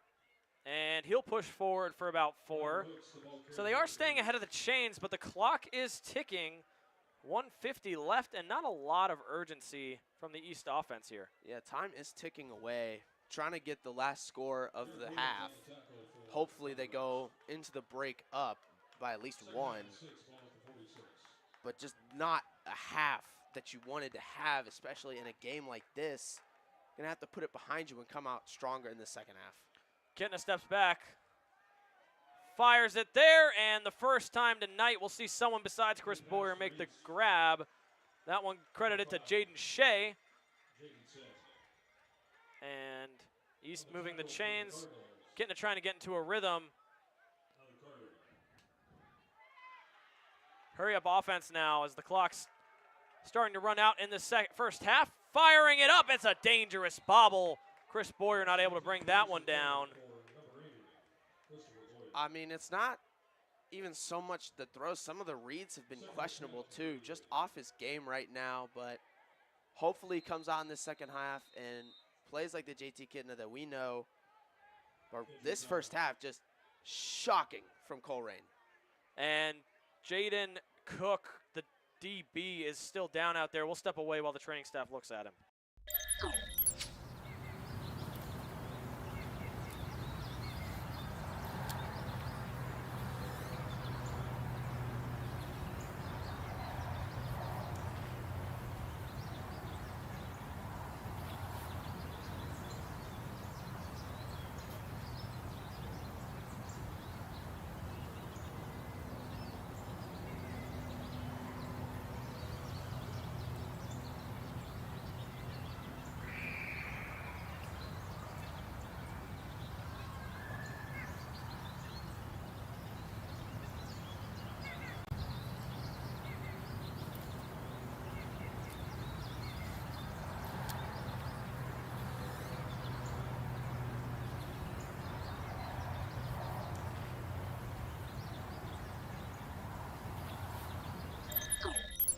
We welcome you back. Jaden Cook was able to get up and walk off on his own power. Never want to see injuries in high school or any level of the game. So obviously good to see him get up after the scary injury earlier. It's 2nd and 10. The clock is ticking. 1:09 left in the second quarter. And East desperate to say the least to score before going into halftime. They do not want to let Colerain come out after halftime and put up a 2-score lead. Kitna fakes the handoff. Fires one to Zion Neal, gets his first grab, makes the first wave of tacklers miss. He's still going, got the edge, and he's in for the touchdown. What a run after catch for Zion Neal, and life back into the East offense here before halftime. Man, I felt the momentum shift. Did you? What a run from Zion Neal. That is massive, and Colerain's only going to have about 50 seconds on the clock to score. Big drive from Lakota East. JT Kitna is making his throws now. They're back in rhythm. Hopefully they're going to be up before half. Defense has got to get one more stop. It's not been the half you want to have, but at least you might go into the half up, you know? Yeah, for sure. Zion Neal really was a key to getting involved. He's so good after he gets the ball in his hands. This time, the extra point will be good. We saw the field goal earlier have a bobbled snap. But East will take a 1-point lead. So a silver lining to this first half at least is that East should go into halftime, warranted they don't allow a touchdown in these 53 seconds. Man, this is a closer game than any of us anticipated. I mean, obviously, East not happy, but I think we in the booth pretty happy we're getting a good game here at least. I mean, yeah, I mean, it's always, you never want East to have a scare like this against a bad team, but at least it's a good game to call, like you said. It's not been boring, especially for a fan. This is great for a fan, but as an East fan, it's been scary. Yeah, scary to say the least. We talked about earlier East needing to win this game by a lot if they want to keep their 35th in Ohio ranking, and they just haven't really done that in this first half. And I don't think it's really fault to either side of the ball. It's just maybe East run defense not being the best, but besides that, it's just dumb mistakes, miscommunications, things that really just need to be ironed out in halftime. And you saw last week against Middletown, the first half, Middletown seemed to get big runs all the time, 5-yard runs. They didn't have any huge rushing touchdowns like Colerain has had, but just holes were there for Middletown. And in that second half, East came out and completely shut them down and forced that quarterback to throw the ball, and he threw 2 picks. Yeah, and John Kidno, one of those coaches that is able to make adjustments at halftime, and we should see him do that. The kickoff will sail out of the end zone, so Colerain will start at the 20-yard line, and they'll look to put points up with what little time they have left. Yeah, if Colerain is able to make a big play on this drive and possibly get into the end zone, that's just even more momentum for them. All the momentum right now is very shifting to East side after that huge touchdown from Zion Neal, but maybe they make a statement. Maybe they just go into the half content on what they've done and how they've played against the top East team. I don't know. I think they might be hungry for more points. And Hayden Danielson, the dangerous running back out there, he had the 50-plus yard run earlier for a touchdown. He'll look to do it again. In motion is the receiver, and they do give it to Danielson, who is wrapped up by who else than Cohen Reap in the backfield. A big stop by the senior linebacker. Yeah, the leader in the GMC in tackles and solo tackles and just every stat of tackles, I mean, except for assists, because he doesn't need assists to bring the running back down, and it's pretty evident there on that one. East taking a timeout. I would say I'm shocked, but the way East has moved the ball, they're trying to make Colerain go for a quick 3-and-out and get the ball back, hopefully put some more points up on the board. But, yeah, Cohen Reap, what a play. That's very possible. East was able to save all 3 of their timeouts until now, so if they can make 3 stops in a row and potentially score before halftime, it's going to be difficult, but you got to remember Colerain's getting the ball first in the second half, and East does not want them to have a chance to take the lead. No, not at all. I think that's the mindset right now is you go out, you put more points up on the board so they can't take the lead if they even get like a fluke touchdown again, or I wouldn't even call it a fluke at this point. They've just been running the ball well. Yeah, Colerain found some much-needed efficiency for their offense in the first half. They'll look to continue that after halftime. The second down run to Danielson, and they've got his number once again. Cohen Reap, a second stop, helped out there by Aiden Gideon. And another timeout by East. They're saving this clock. Yeah, and I think JT Kitten is hitting his stride right now. He's making the big throws. Zion Neal's getting right in open space. They're trying to get the ball back to that hot offense. It's 3rd and 9. Colerain has really only converted on 3rd and 5 and shorter. So East really has set themselves up well here, and I think if you're Colerain, if you do pass the ball, you risk giving East the ball back with a timeout left. Yeah, I don't think they would want to do that. And especially 3rd and 9, and you haven't thrown the ball more than 4 yards down the field, I don't think it's the time to pull that trick out of your hat right now. I think they're going to run it again. Yeah, it would be the smart move, but, I mean, credit to East defense playing smart here at the end of this halftime. If they do get a stop here, it's always harder to punt deep in your own territory.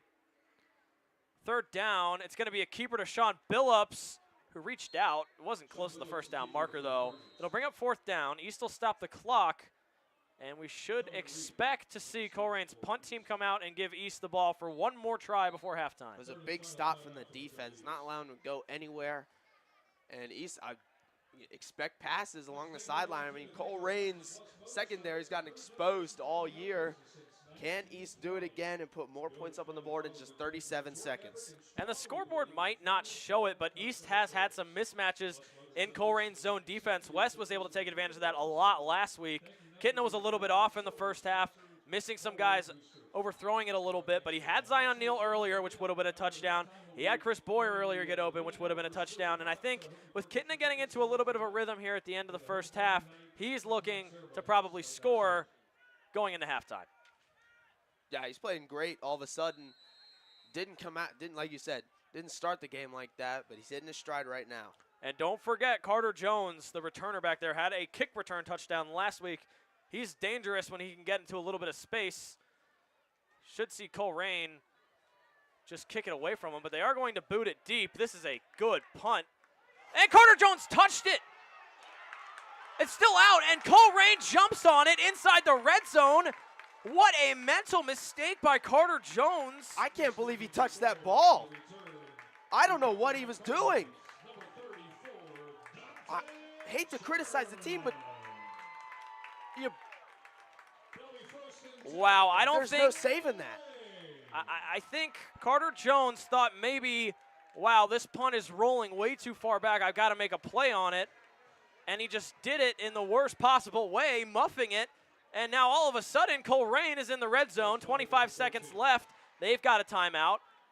I think at that point, you just got to say, wow, that was a really good punt. We're still going into the half up by 1. That was shocking. I can't believe he touched that ball. Man, special teams against Princeton is what killed East. And special teams is really what has killed them early here. Obviously, the missed field goal earlier because of the bad snap. Sean Billups will get his offense another chance to score. Stepping back, trying to find someone. Pressure's coming, gets away from the D-line, still up, and he's fighting to the goal line. He's going to be stopped at the 1. And Colerain hurries to the line. They snap it and spike it. So 10 seconds will be left for Colerain. Man, this has just been bad execution from East. Mental mistakes all game. Can't do that in that situation. And they're either gonna get a touchdown or field goal off this, barring a huge mental mistake here down in the red zone. This has to be a stop for East defense. Yeah, if Colerain can punch it in, they are looking good coming out of halftime as they do get the ball first. Life in this Colerain crowd, which hasn't had much this season. It's going to be a handoff to Hayden Danielson. He is met, but it doesn't matter. He pushes forward into the end zone, and Colerain gets a touchdown late in the second half. They'll go up by 6. And man, East, after what a big mistake on special teams, Colerain all of a sudden has the momentum once more. This is the most points they've scored all season. Something has come alive in this Colerain team, and they're taking advantage of East's mental mistakes. Johnny Vasquez will come out to try the extra point. This would put Colerain up by 6. It's up, and it is good. So 21-15 our score. 6 seconds are left for the kickoff. Maybe some magic from the East kickoff team, but other than that, Colerain should go into halftime up by a touchdown. And that, they could have had the lead. And I mean, mental mistakes. If you're on this East team, you are dreading going into that halftime because you know John Kitna is not going to be happy with you. Not at all. I don't think anybody's happy with them right now. This defense has played so good all year. They've shut down top-tier teams. They've shut down Princeton. And you're letting Colerain put up 21 before halftime? And I don't know what's going on. Not to take credit away from Colerain, but I mean, I don't think defense has been the total issue either. Obviously, that mental mistake by Carter Jones touching that punt gave Colerain the great field position after East defense just made a huge stop. And this is a game where, at this point, even if Thunderhawks have a huge second half and just obliterate them, you're still going to be going down in the rankings after this just I don't want to say it, but it's been an abysmal first half. Yeah, it's been kind of a disaster for the East team. We always talk about not falling for the trap games, and that's exactly what East did. Is another muff. Zion Neal is able to get it though, and he's got some room.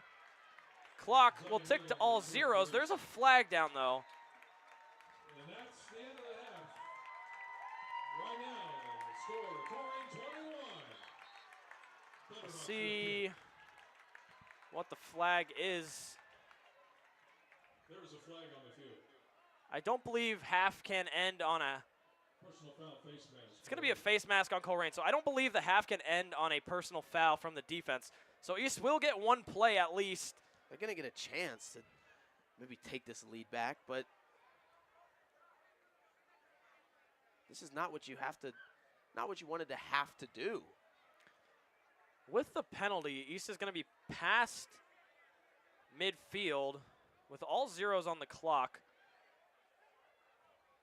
It'll be 1st and 10 from the 45 for the Thunderhawks. So a chance for a Hail Mary from JT Kitna. He does have the arm to get it in the end zone from here. Should see those best three receivers. Chris Boyer, PJ McFarland, and Zion Neal are lined up to the bottom right. Got man up 3 deep from that Colerain defense. Pressure's coming. Kitna loads up, fires it. He's got Zion Neal. And Neal, after a good catch and run, is ultimately stopped. So we will go into halftime with a 21-15 score for Colerain. We hope you stick around for what will be sure to be an interesting second half.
We welcome you back to Colerain High School, and this has been a game that neither me or Beck thought would end up like this. Colerain currently up 25-15, and I think it's mostly due to bad mistakes by just all of East team really just shooting themselves in the foot, and Colerain has just been able to execute on offense. And it's been obvious from the jump that East is not playing how they normally do. You're going against Middletown, offense is just unstoppable. But in this game, your offense is getting down to the red zone. You just can't punch it in. They had a dumb penalty, and then when it was a huge punt before the half was over, and Carter Jones touched it when he was backpedaling and trying to get it from behind. It was just a dumb decision to touch the ball, and Colerain has capitalized off East's mistakes. East defense has put up a good fight, but just, I think 33. Number 33 is going off right now. Forgot his name. Hayden Danielson, the usual linebacker, and he's usually number 0, but he has played great in this one, and he's got 3 touchdowns in the first half. And while we wait for this second half to kick off, we'll look around the GMC to see how everyone else is doing. GMC currently open for anyone to win after Princeton lost to Hamilton last week. And we'll start with the Hamilton game. Hamilton's currently up 22-14 over the Fairfield Indians. I think a closer game than me and Beck thought. It's quarter 3 there, and it'll be interesting to see how that one ends. Yeah, Fairfield is a team that, I said in the pregame show, was spiraling out of control, taking big losses in 3 weeks in a row. But playing against Hamilton, who just had the major upset against Princeton, blowing them out 34-0. Only a 1-score ball game, but it's been weird for a lot of teams in the GMC, starting with East down to Colerain right now, and Hamilton only beating Fairfield by 1 score. It's been shocking. Yeah, and then the game that we kind of expected to be a blowout, Lakota West playing Sycamore in Sycamore, and it's currently 45-0 for West. They are currently at halftime as well. And I think really no surprise there. Sycamore really had some struggles this year. They were lucky to get a win against this Colerain team, and it's their sole win of the season so far. Princeton, who just had the huge loss to Hamilton where they were unable to put up any points, they've put up 23 today against Oak Hills, who's currently got 3. They're up by 20 points in the third quarter with 7 minutes to go. So around the GMC, pretty much looking like how we expected. I'll try to find you that score of the Mason game. I mean, everything's going to plan from what we thought, except for this one. I mean, like we've been talking about it, this is shocking, shocking, shocking. And the Middletown-Mason game, Middletown kind of spiraling out of control like we talked about after starting 4-0. They do finally have a lead, though, 14-10 over Mason in the third quarter. So around the GMC, pretty interesting matchups. Looks like the GMC is shaking up how we thought, besides Princeton losing last week. They are back on top this week. So Princeton and West have commanding leads, and East, who is thought to be the third contender for the GMC title, just have to take care of business here in the second half. Yeah, I mean, driving all the way down here to Colerain, and we talked a lot about how East wasn't going to fall for this trap game, and they're going to play hard, and that's not been the case at all. This is a textbook trap game, and they're fortunate. I think, well, East, I wouldn't say they're fortunate to only be down by 6. I mean, could have been up by 1 at the half, but just got to play your game, move the ball. You want to move the ball. Tell your defense, go out there, get some stops. This East offense has been unstoppable, except when they get down to the red zone. Just work out those kinks, and this game could be well in East's hands by the end of it if they just play their cards right. Yeah, special teams also another area of struggle. East struggled with it against Princeton, and they ironed it back out against Middletown and Fairfield, and it looks like they're struggling a bit again today. They've got to get that back under control, and they've got to stop making dumb mistakes. This is an East team that overall is a very smart group of players, and they're just not playing like it right now. Colerain, a team that's ranked 360 rankings lower than East in Ohio right now, and East is just playing down to their competition. Yeah, and I said it before, it's just a trap game. Gotta fight in this second half. And Colerain hasn't won a game in over 700 days. The last time they came away with a W was against Hamilton in the 2022 season. They look to keep the lead. They will start with the ball. East was looking like they'd go into halftime at least tied after a good stop on defense, but the muff punt gave Colerain excellent field position and allowed them to score. And if they can score on this drive, they'll go up by 2 possessions. Well, every losing streak has to end. Let's just hope it's not tonight. It's going to be a short, high kick. It's going to bounce. Colerain jumped on it.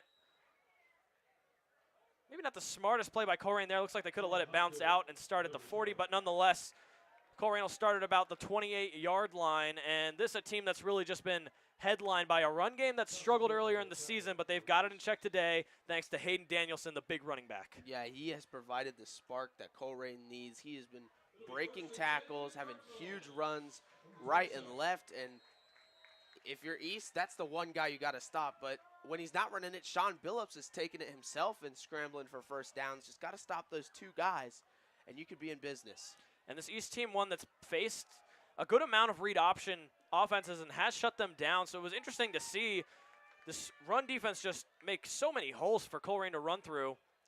First play of the second half will go to who else than Hayden Danielson. And again, huge hole, and he's close to that first down marker. He's just had his way with the East D-line. Well, I talked about last week at Middletown. In the first half, Middletown was just running it wherever they wanted to. In the second half came, East fixed something, and they were able to stop that run game completely. And that's when they were able to take control of the game and pull away for good. But, oh, I believe it's going to be backed up for holding. Yeah, I think there was a hold there. We missed it up here in the booth. It's going to push Colerain back, a break for this East defense. Yeah, They'll start. That's massive. At about the 15-yard line now. And I think a big talking point as well, these East linebackers who usually have such an effect on the game, Cohen Reap and Carson Schroyer have had a couple big plays, but ultimately they've been kept in check by the Colerain offense. It's 1st and 20 now after the hold. Fake handoff to Danielson, and Sean Billups will keep it. And the ball came out at the end of that play. Oh. Oh, he's up. Okay. Never want to see the quarterback down. Yeah, Billups got hit hard there at the end of that run. It'll bring up 2nd and 20. Billups, the quarterback that struggled with fumbles, that is 10th on the season. Fortunate it didn't go the other way, though. Yeah, East defense trying to maybe take advantage of that. They kind of just looked flat against the run in the first half, and that's something they've got to iron out if they want to win this one. It's 2nd and 19. Billups hands it off to Danielson, and Danielson once again plows through the O-line, but he's stopped after a gain of about 6. It'll bring up 3rd and 14. And Colerain, while they have had a lot of success on 3rd and short, have not had a lot of success on 3rd and long. Yeah, you got to stop Sean Billups from scrambling out and getting a big gain here. Every time it's been a 3rd down, it's either been that run to 33 or Sean Billups just finding a hole in the defense and scrambling for a big gain. Got to control that here. Danielson and Billups are in the backfield. This is spread formation for Colerain. Billups steps back, fires one over the middle, and a big hit by Connor Cruz on Trayvon Smith, who was able to hold on. It'll bring up a 4th and short. And the punt team looks like they're coming out for Colerain. It's a big hit from Connor Cruz. Great job making that open field tackle. That's a big stop for Lakota East, forcing the punt. And East has had glimpses of good play on defense. Obviously, they made the big stop at the end of the second half. It's just been shooting themselves in the foot and allowing Hayden Danielson to get those holes, get those big runs. This time they're able to stop him, though, after a holding penalty that really helped them out on that drive.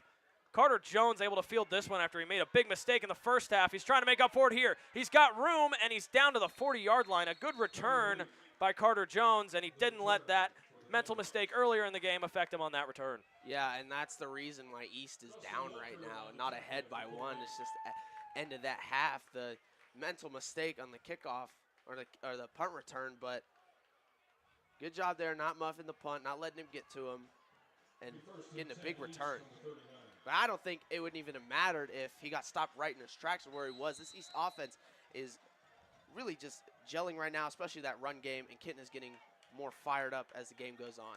Yeah, we haven't seen the East offense a lot because Colerain has had a good amount of long drives, and the injury in the first half obviously kept East offense off the field for a while. A big run by Ryder Hooks to start the drive, and he's been a guy on that East offense that has looked completely consistent in the first half. Yeah, no no mistakes for Ryder Hooks, and if he just keeps running the ball like that, East will have no problem getting back into this game and taking control.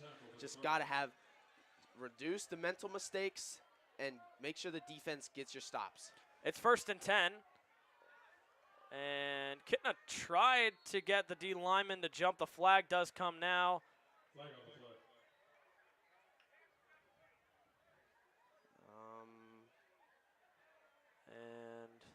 Sideline warning.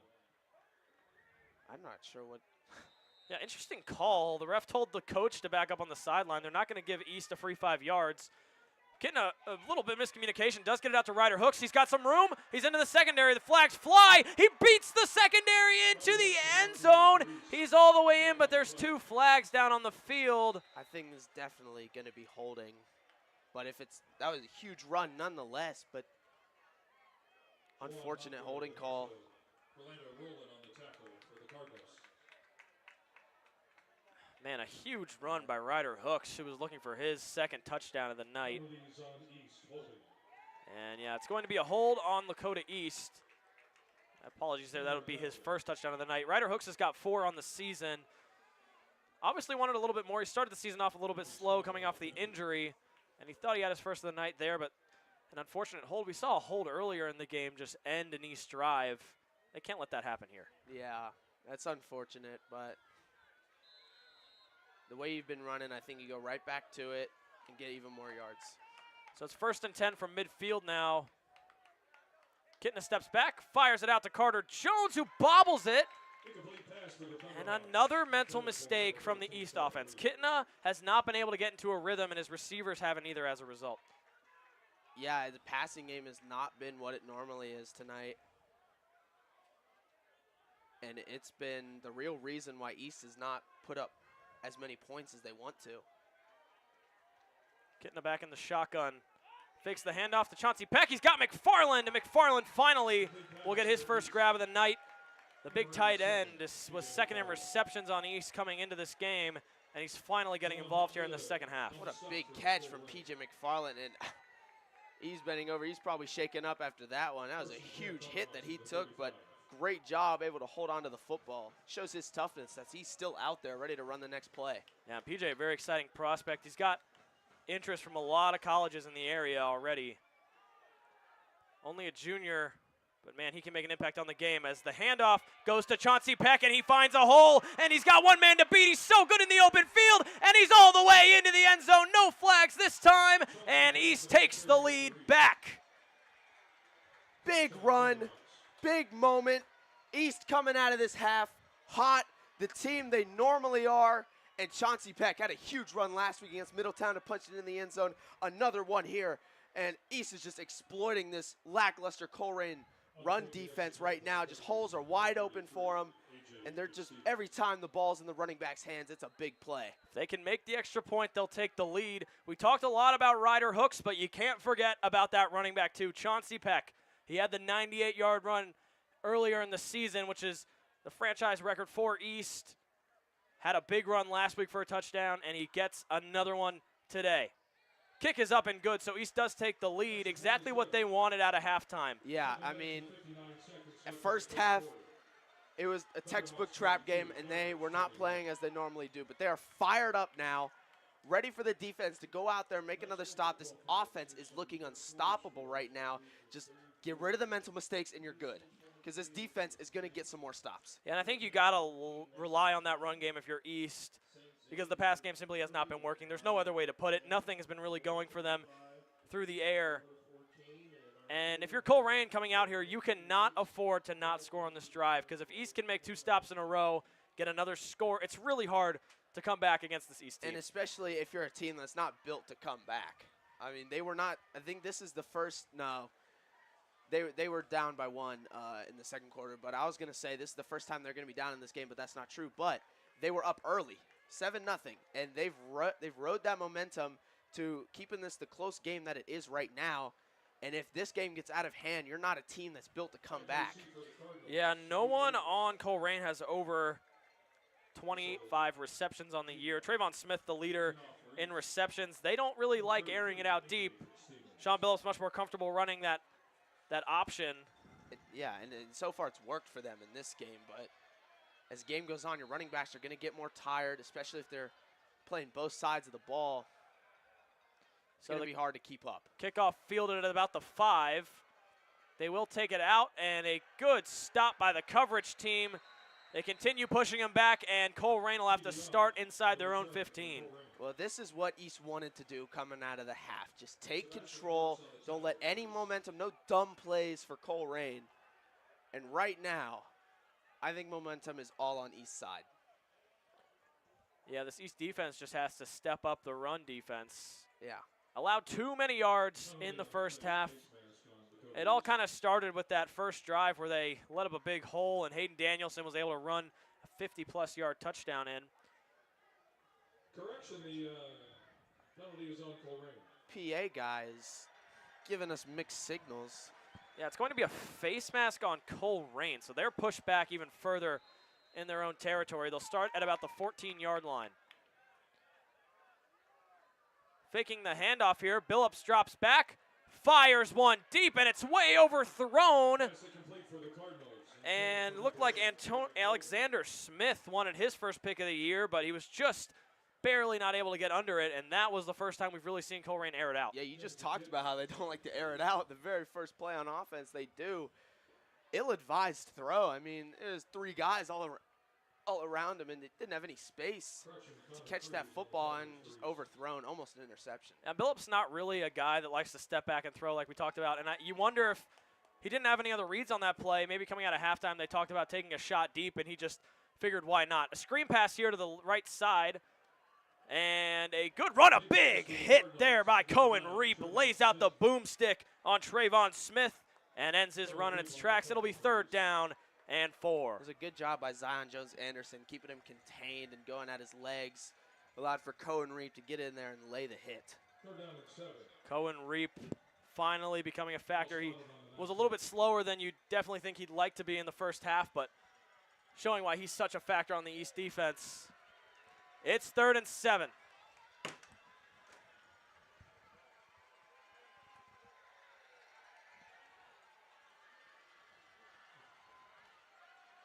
Billups takes the snap. He's going to air it out. Looking. The pressure's coming. Smith, and I believe it's going to be DJ Stanley who come together to end that play. That is huge. Apologize if you heard a bang in the booth. I just killed a mosquito. But that is huge for East. I don't know when they're going to spot this ball. I think it's going to be close. Oh. There's a flag at the end of the run.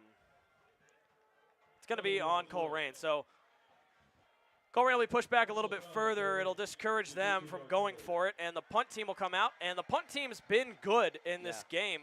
Cooper Craig, the tight end, linebacker, punter, triple threat. And he plays defense. Yeah, he's got a boot. Oh, you said linebacker. Yeah, he plays everything. Back to kick for the Cardinals, number 2, Cooper Creek. And a little bit dangerous for Colerain. They're going to have to be punting from their own end zone. They run out of guys super late. Looks like one of the Colerain guys forgot they were punting. This has been huge for East defense. 2 big stops to start the half. Craig, another good punt. Jones is muffing it again. He's able to get it, though. He's still on his feet, and he's got some room on the right side. Breaks away from one. He's still got room. He's trying to get the edge, and he's finally pushed out at the 25. What looked like would be another disaster for East special teams turns into a 35-yard punt return. Woo, I had PTSD from the end of the half, but he picks it up, runs for a huge game. I thought he was going to cut it left and maybe go for a touchdown, but East offense has great field position again. And the way this run game is going, Colerain is losing control of this one if East is able to put a touchdown up on the board. And the East crowd that came all the way out to Colerain, it's about a 40-minute drive from Lakota East, but they've got some support in the crowd, and the crowd's finally getting loud here as East has a chance to go up by more than 1 possession. Yeah, it's not been the game that you want for East, but if you're just able to go out there, execute, and still win this game comfortably, it's still a win. A win is a win. And that's the most important thing you can take away from this. They cannot afford to lose these next 2 games because after those, we go to Lakota West, And that, if East does manage to win these next 2 games, should be the biggest game of the GMC year. Yeah, that's going to be the toughest test for Lakota East. Like, are they ready to compete in the playoffs? I think this is definitely a playoff team. Already got their eyes set on maybe making a playoff run. But, yeah, that West game is going to be massive. And it'll be East's first playoff run since 2020. And I think they're set for a team that's not going to go 0-1 in those playoffs. This is a team that's kind of built to go deep in those playoffs. And we thought with all this momentum they've built earlier in the season, they'd have no trouble taking out these 2 teams. But, man, they just came out flat in this one. They cannot let it rock their energy, and they've just got to keep executing here in the second half.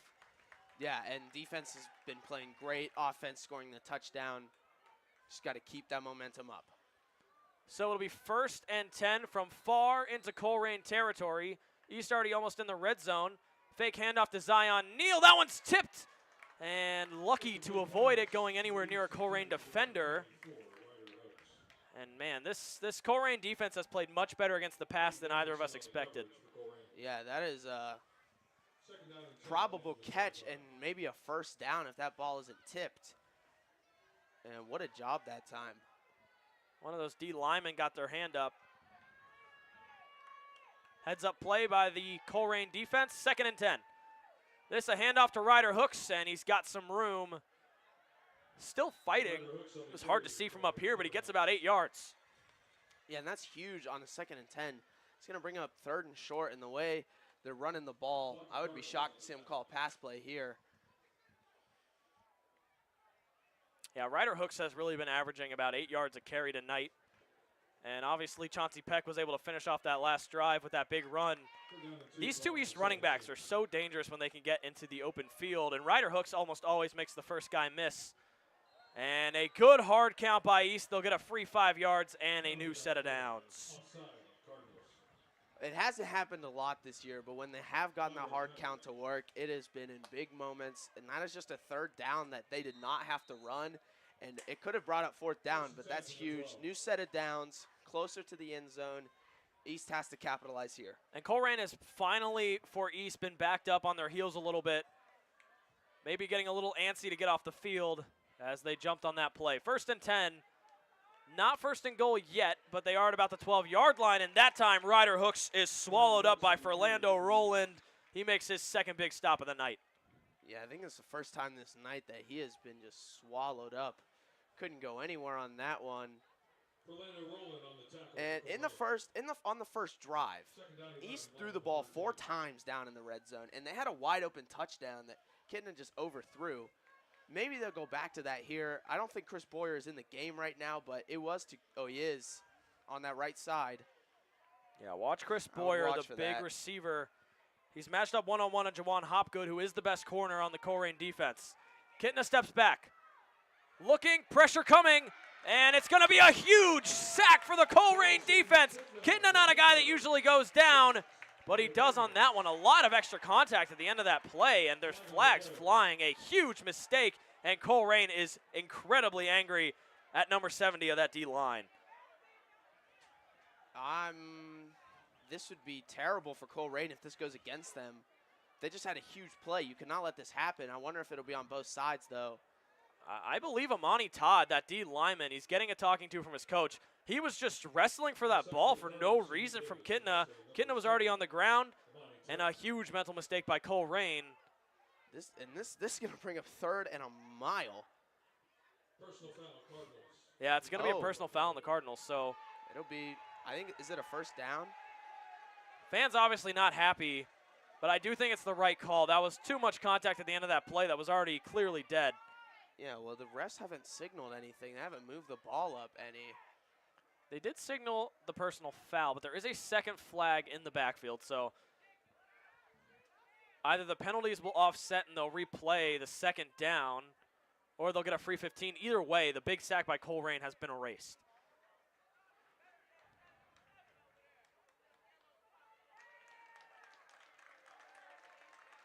And somehow, we are getting mixed signals from the refs right now. I'm so confused. I don't know why this isn't either a replay, a down, or a 15-yard personal foul. So instead of the unnecessary roughness being called on Colerain, it was somehow a penalty called on East. I'm not even sure who it was on. And now East is backed up 3rd and 29. Colerain obviously declined the penalty. That is shocking. I don't understand that. And that is the first sack that that East has allowed in the last 4 games. They've been good at protecting Kitna. A rare mistake by the East O-line. 3rd and 29. Kitna steps back. He wants those yards back, and he fires one that's just into the dirt. Trying to get it to Derek Williams, but it was just too short, and now it's 4th and 29, and I believe you're out of field goal range. Yeah, just trying to get yards to hopefully get into that field goal range, but 4th and 29, you're out of range of kickers. Maybe Tyler Gruber can hit it from here, but their kicking has not been too good this year. And you know what I think we'll see here is Kitna lining up, trying to get him with the hard count, and then he's going to back up and boot it like he usually does.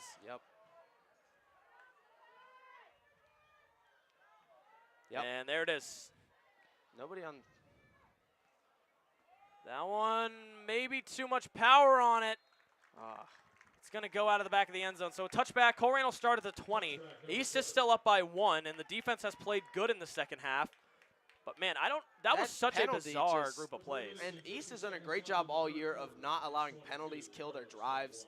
They do a great job of bouncing back for them. But in this game, I don't know how the refs called nothing on that. Like, I don't understand. They signaled personal foul, talked about it, and then just didn't give it to East. And at the very least, if you did say personal foul, there could have been a flag on both teams, and the penalty would have just offset. But yeah, just confusing. A confusing call to say the least. Nonetheless, East has got to put that behind them. Colerain now has a chance to take the lead if they can score on this drive. Handoff to Danielson. He's been less effective in the second half, and Cohen Reap and a swarm of East tacklers make sure he doesn't get into the open field, and it brings up a 2nd and 7. Yeah, East has been very diligent and ready to stop him. He was Colerain's whole offense in that first half, had all 3 of their touchdowns. But getting subbed out now, gonna see what Colerain's gonna draw up here. So 2nd and 7. Colerain not had any real success throwing the ball. If East can back them up for a 3rd and long, they'll be looking good, but Colerain is great at converting on 3rd and short. Yeah, they've been great all night at converting 3rd and short. The 2nd down and 7, gotta avoid like a 5-yard run. Dante Jarman, the back, who will get the handoff, and East snuffed it out no problem. Well, yeah, this East defense, if your whole game is running the ball, they're going to stop you, especially when it comes to the second half. East is really a defense that does not get tired out. They do a great job of playing the full game and stopping you every time you try to run the ball. And right now, that's Colerain's whole game plan, and East is not letting them go anywhere. Carson Schroyer trying to get what is here of East crowd get loud. It is a huge 3rd down and 8.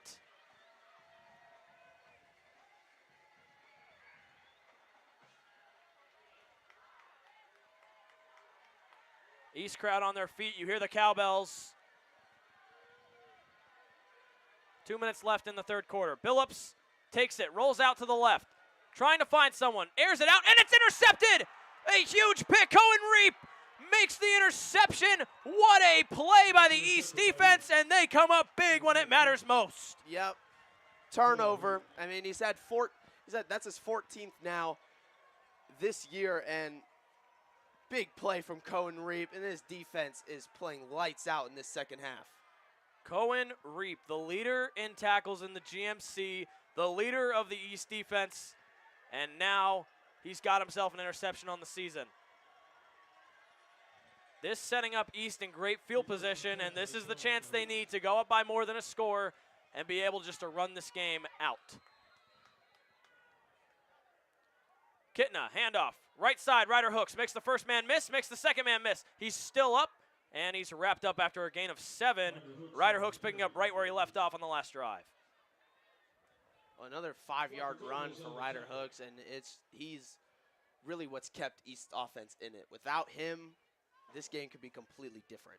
Yeah, and you saw in the pregame, we talked about Ryder Hooks was really the MVP of the second half of that East Middletown game. And, yeah, like you said, without Ryder Hooks, you don't really have anything working on East's offense in the first half. He's just been great. This is a keeper by JT Kitna, and he's got a wide open lane. A rushing touchdown for JT Kitna, who had a rough start, but now East is up by a touchdown. Well, now momentum fully on East side, taking control of this game. And Colerain had the big half, but I think that's all they're going to get in this one. And I would be surprised to see East not go for 2. They're already up by 7. Maybe a fake. Very strange to see, though, because if they make this, they're only up by 8. But if they go for the 2, they could be up by 10. Extra point is good. Or sorry, they could be up by 9. 9. But nonetheless, the extra point's good. So it's an 8-point game. Colerain offense not been too effective in this second half. And East, obviously, whatever they talked about in halftime has worked. Yeah, coming out hot, like annihilating Colerain in this second half. Just they have taken full control. So East kick team marching out. Colerain kind of been stunned in the second half. Everything that worked for them earlier has kind of slowed down. The East linebackers finally able to show why they're so dominant, and after that interception, they're going to be hot coming off the sideline. Yeah, East defense just a little bit embarrassed, I would say, in the first half, allowing 21 points to Colerain, but now they are hot, and they're ready to get another stop. You see them jumping around there on the right, on the top of your screen. Up by a touchdown and a 2-point conversion. Colerain has got a score on this. Drive if they want a chance at coming back. Yeah, but when your whole game is running the ball, it's just not built to come back. Fitzstevens will boot it away. We can hear the East sideline from here. They are hyped up. The kick goes deep, and it's a perfect kickoff fielded at the 1-yard line. And Connor Cruz wraps him up at the 15. Once again, Colerain is backed up deep to start their drive. I'm almost shocked that they almost didn't call it a touchback, because we've seen in prior games when the returner would grab it in the end zone, they would just call it a touchback no matter what, but I guess they said he didn't.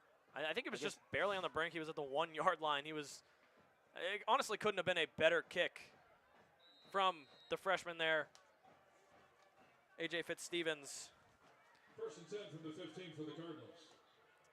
So Colerain backed up in their side of the field for 1st and 10. Keeper here to Sean Billups, and Carson Schroyer chases him down, and he only gets about 3 yards.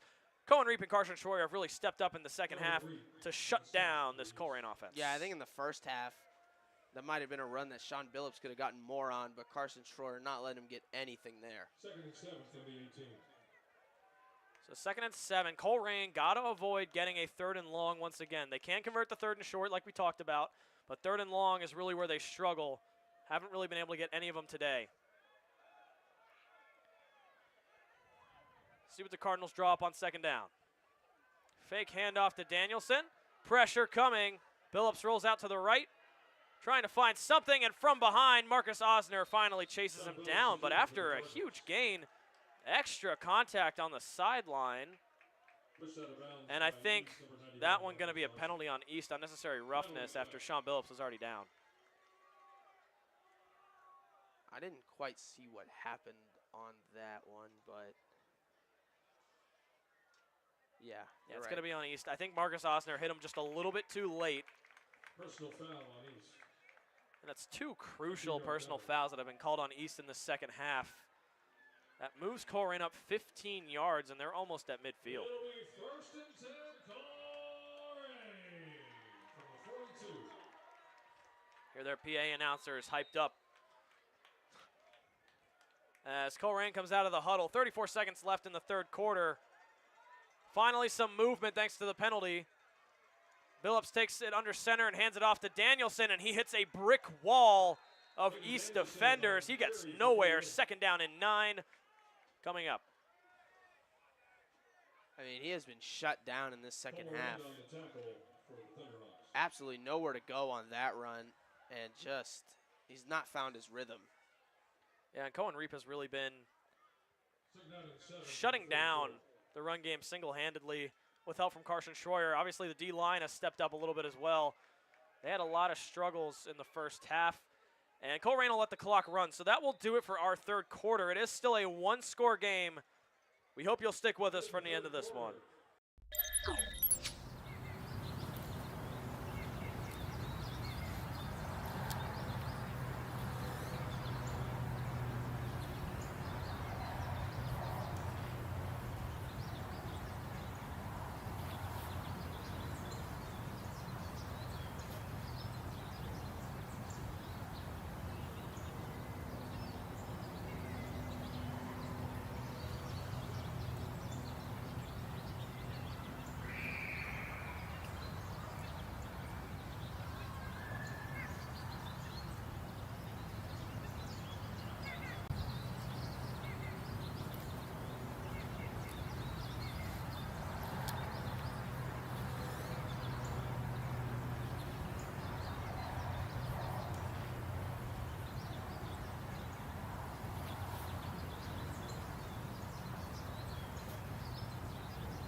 We welcome you back. This has been a much more interesting game than either of us anticipated. Colerain's still in it.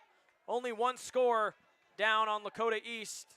It's 29-21, and the fourth quarter starts with Phillips under center and Danielson behind him. Handoff here, the end around for the first time tonight to Trayvon Smith. East wasn't expecting it, and Colerain able to get about 6.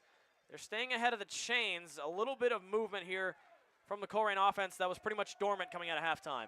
Yeah, East defense is playing angry right now, trying to stop them on every drive, and that's what I would be doing. I mean, Colerain's ranked 400th in the state. We're ranked 35th, so you got to play like it. James Johnson subs in at receiver as Colerain huddles up.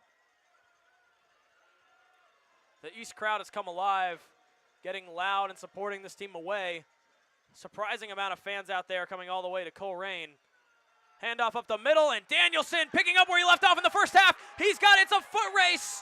One more man he's got to get past, and he's finally wrapped up after a huge play, a 40-yard run for Hayden Danielson, and he continues to be the X factor of this Cardinals offense. And that is his first big run of this half. He's been shut down, but some life still left in this Cardinal offense. And really this drive was sparked by the unnecessary roughness that was called on East on the sideline, and now they're in the red zone. The Cardinals looking to tie it up here late. Yeah, and if they would score here and get the two-point conversion, this would force East to have to get going down and get a score of their own. Handoff to Danielson once more. This time, Cohen Reap was able to get to him first, but ultimately Carson Schroyer ended the run. Yeah, just cannot let them score a touchdown down here in the red zone. Danielson is subbing out, so that is good. He has been just the only guy for this Colerain offense tonight. Yeah, it seems like Colerain's O-line is able to get just a little bit of push, and Hayden Danielson does the rest. A lot of open field speed from the big usually linebacker. He's been playing both ways, and he still seems like he has as much energy as he did in the first half. Billups, miscommunication, was trying to get Donovan Chambers to go in motion. He just didn't, and it ended up in a false start. Well, I think it might be the first mental mistake on Colerain's side. In this game, East has been the one that's made those mistakes, but just, I mean, you don't see that often, that often in your home stadium where your receiver just doesn't know the play that's being called. Handoff up the middle to Jarman. Hasn't had too much success tonight, and there again, only getting about 3. Brings up a third down. And if East can get a stop here, it is 3rd and goal, so the East defense has a chance to end the Colerain drive after what we thought would be a touchdown for them after that huge run by Hayden Danielson. Yeah, and if you're Colerain, do you take a field goal here? I mean, you're down by 8. I mean, 9 minutes left. Vasquez is 1 for 1 on the year on field goals. His longest is from 25, so they are inside that range, but it does mean that Colerain's defense will have to make a stop, and Colerain's offense will have to drive all the way back down the field. I think they want 6 on this drive. Fakes the handoff. Billups stepping back, firing out to the right. It's caught, but a big stop made there by Nick Miller. And the drive. Oh, and that's Creeb that's down right now. And he is huge for Colerain. Yeah, Cooper Craig shaking up at the end of the play. The training staff will look at him and we'll step away.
Welcome back. Cooper Craig, the tight end, punter, and linebacker. Triple threat was the one that was injured there. You were wondering what they'd do on 4th down. It looks like Johnny Vasquez, the kicker, is out there. He's 1 for 1 on field goals on the year. His longest was from 25. They are closer than that, but this does mean that Colerain's defense will have to make a stop, and their offense will have to drive down the field again. They've got 8 minutes and 55 seconds to do all that, but first the kick's got to be good. Line drive kick right through the uprights from Vasquez, so he'll move up to 2 for 2 on field goals on the year, and this now a 5-point game, and East should try to run some of this clock off on offense, and they should be able to do it with Ryder Hooks and Chauncey Peck. I'm looking at the score, and I'm thinking this could be a historic finish for Colerain if East is not able to put points up on their next drive.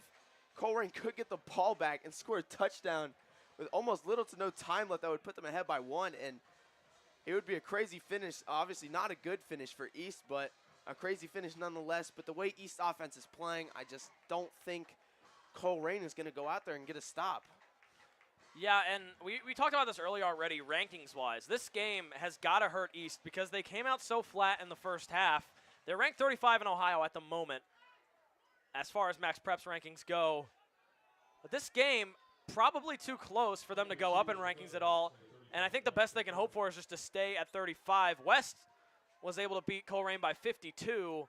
This is just not a good look for this East team that is supposed to be a contender for the GMC.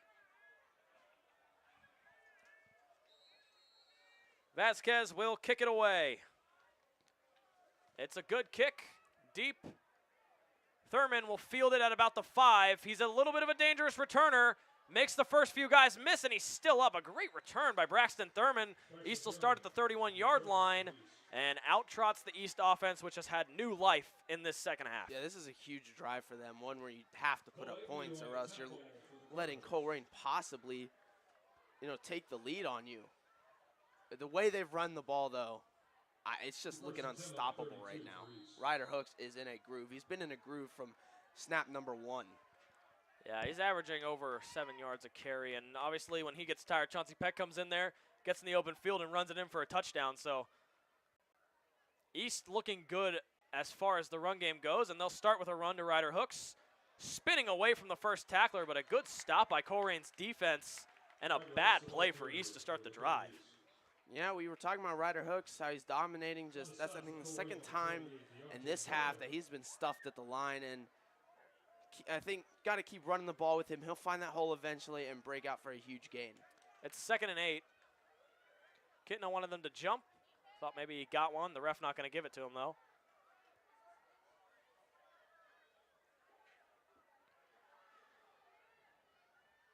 Looking at Boyer, maybe calling a hot route. And it's a toss to the right side to Ryder Hooks, and he's got a lot of room. Finally brought down by Hopgood, but it doesn't matter. He's to the 50-yard line. And Ryder Hooks continues to be a dominant force for the East offense. And that is a really cool play that East is running. First time we've seen it this year, where they'll fake the draw and pitch it to Hooks real quick, just trying to make those linebackers, if they blitz or if a DN gets around that lineman really quick, just trying to make him miss and get Ryder Hooks in the open field. Yeah, and Ryder Hooks was able to do a lot with that open field. A fake handoff there. A lot of contact over the middle, but it doesn't matter. Good defense there by Jaden Cook, the free safety. He was banged up earlier, but he looks healthy now. You know, while it was a good play for defense, I thought there was a lot of contact. But no flag was thrown. They'll bring up 2nd and 10. And hard to call one of those pass interferences on a slant route. Obviously, you're going to have contact over the middle. That time, just good defense by the safety. Brings up a 2nd and 10 for East. Kitna steps back again. And he's got a hole to run. Fires one to Chris Boyer, and he drops it. Oh, my goodness. Chris Boyer wants that one back. He had it in stride. Just couldn't haul it in. Oh, that is a... Chris Boyer, so good. I think that'll be his first drop of the season. So good at catching the ball. Just couldn't reel it in that time. He had the first down. Obviously, he's wanting that one back. Kitna steps back on 3rd and 10. They want to convert here. And who else? P.J. McFarland making the big grab. The junior tight end. He's become a huge factor, and he keeps the East offense on the field at a crucial moment in the game. That is a huge 3rd down. The East just went out and converted. P.J. McFarland, he's really just the guy for this East offense these past couple of weeks. He's the guy they go to. He gets the look every time they need a big play, him and Chris Boyer. And when it's not Chris Boyer making those big plays, it's P.J. McFarland. What a play. Yeah, Colerain has kind of put Hopgood, their best corner, on Zion Neal most of the game, and it's allowed Chris Boyer and P.J. McFarland to really come alive in the second half especially. Airing it out deep, looking for Zion Neal, barely overshot him, and Kitna just hasn't been on the same page as Zion Neal all day. And that is a tough throw to make, and all year, you've seen that same route where Zion Neal's just wide open in the back of the end zone, and it just hasn't connected. That is a definite touchdown, is able to just put less air under it, and that is unfortunate. Yeah, Zion Neal definitely has the speed to make that route work. Kitna just not able to put it on him. Another fake draw like we saw earlier to Ryder Hooks, and again, he's got a lot of room on the left side and gets about 8 yards, which brings up a 3rd and very short. Should be manageable for this East offense. This is a massive 3rd down. If they don't run the ball, expect the ball to go to Chris Boyer or P.J. McFarland. One of those two big receivers that can get it done if they don't run the ball. I would not be shocked at all. Oh, well. Subs coming in. 2nd tight end for East, Parker Elam. Subbing in as well. So the jumbo package, we should see a run from either Ryder Hooks or JT Kitna, maybe a read option. Huge 3rd down. Handoff to Ryder Hooks. And he makes a spin for it, but he's going to be very close. I think it's going to be short, and this is, yeah, this is definitely going to be short. Yeah, it's going to be. What do you call here? It's 4th and inches. I mean, you're up by 5. I think if you're East, you go for like an Eagles-esque tush push, QB sneak, or honestly, that hard clap from Kitna might get him here. This is the biggest play for Colerain's defense of the night. And it's a bad snap. What a mistake. Kitna, and not able to jump on it. Oh my goodness, what a play by the Colerain defense. They'll have the ball at midfield, and they've got life late, 5 minutes left. Crucial error by the East center. That is unbelievable. You can't do that. You can't. Why? And that was on 4th downs. He's backed up all that way. The mental mistakes, and it's Man. Colerain has the chance to get that finish I was talking about. And honestly, I have no idea how that high of a snap comes on 4th down. I mean, we've seen a couple of errant snaps from East throughout the season, and that one just comes in the worst possible moment. Now Colerain has to execute. They want their first win since 2022. They could do it here. Handoff to Dante Jarman, and a huge stop there by DJ Stanley. The East defense still as fired up as ever. Yeah, well, now East defense has to make a massive stop. And this game is killing me, Max. It really is. That's just such a heartbreaking play to have on 4th and 1. But this defense showing that they didn't skip a beat. They're ready to go out here and get another big stop. Keep Colerain out of the end zone. And East has had so many opportunities to just put this game on ice, and it doesn't matter because crucial mistakes keep keeping Colerain in the game. Colerain's got to execute on this drive, though. They can't let this huge opportunity go to waste. It's 2nd and 12. Billups will keep it, trying to find room, and East defense once more comes up big. It's DJ Stanley 2 plays in a row. Huge plays. And now this is a definite pass situation unless they're trying to play 4 downs. If they're Colerain's going to have to air it out here, I think. And they've already thrown the pick earlier today, and their deep ball has not been on point. Huge chance for this East defense to get the ball right back into the hands of East offense. And at that, if East offense gets the ball back here, they cannot have a mental mistake like that happen again. After the crucial error on offense for East on 4th down, the defense has stepped up the first 2 plays. It's 3rd down and 13. I said it before, but this once more, a crucial 3rd down. Billups steps back, trying to find room, and he's wrapped up there. What a sack. The ball's out, and it's still out, and he's finally down at the 15-yard line. What a play from this East defense. And now Colerain is most definitely going to have to punt. Kylan Siplin didn't have a tackle yet on the year, and his first one is a huge strip sack, which backs up Colerain on 4th down all the way to their 15-yard line. It's 4th and 36. At this point in the game, you just forget the rankings. Forget that Colerain is ranked 40th, 400th, and you're ranked 35th. Forget all that. Finish the game and just get out of here with a win. New punter out there. Craig was banged up earlier. Still doesn't look right. This one a high punt. It's gonna bounce. It's got backspin.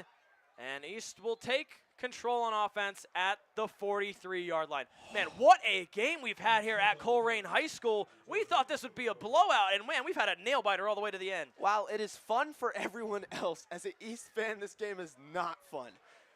And as an East commentator, it's been so back and forth all game, and it's just like you're up, then you're down, and against a team like Colerain, this is not what we were expecting at all. And Beck, I gotta say, I'm surprised I haven't had to do any CPR on you. You've had a heart attack about 6 times in this game, and East has I was excited to see Logan Cole get some snaps.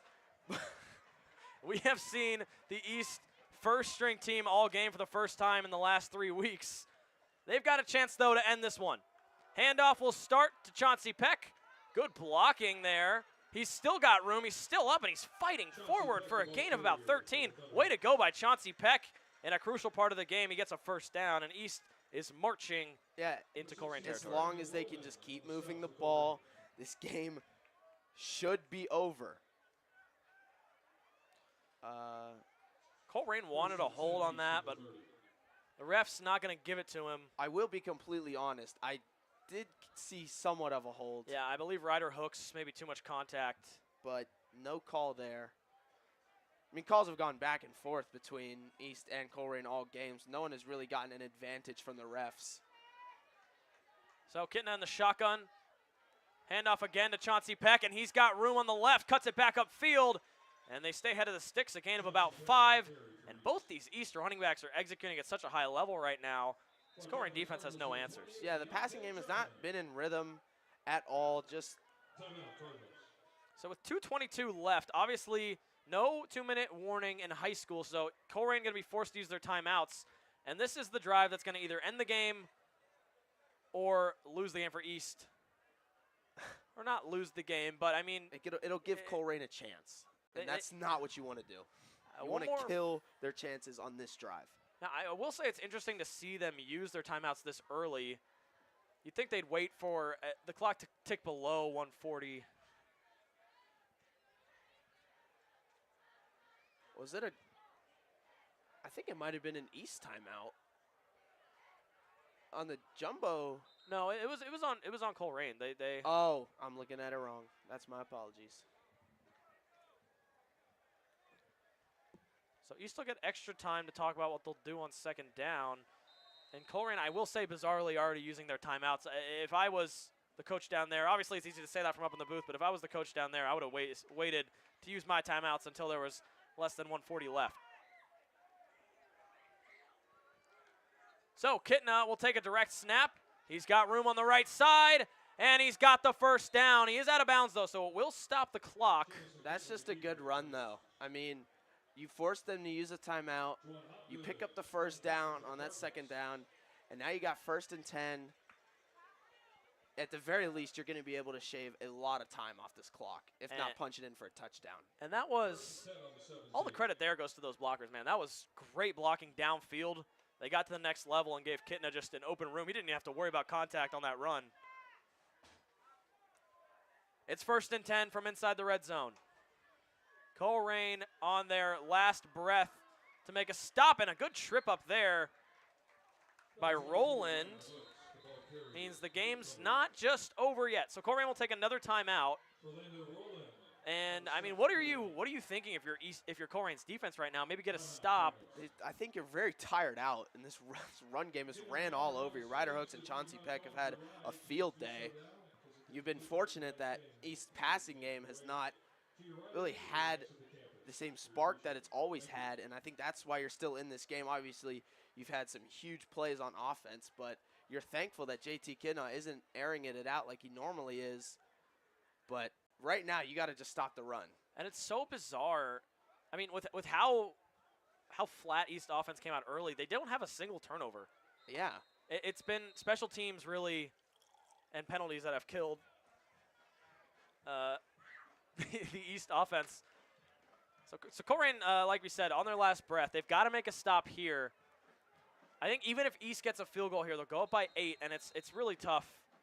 At that point, it's going to be really tough. Yeah, for it's Colerain already not built to really air it out late, and they're going to have very little time to do so if they can't get a stop. It's 2nd and 9.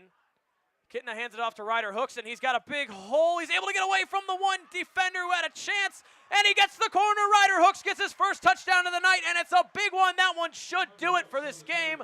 Man, this one's been back and forth, and finally East can breathe a sigh of relief, almost falling victim to the trap game, but Ryder Hooks, he's been effective all game, and he puts the game on ice. I can finally breathe. This one has been back and forth, but credit to East.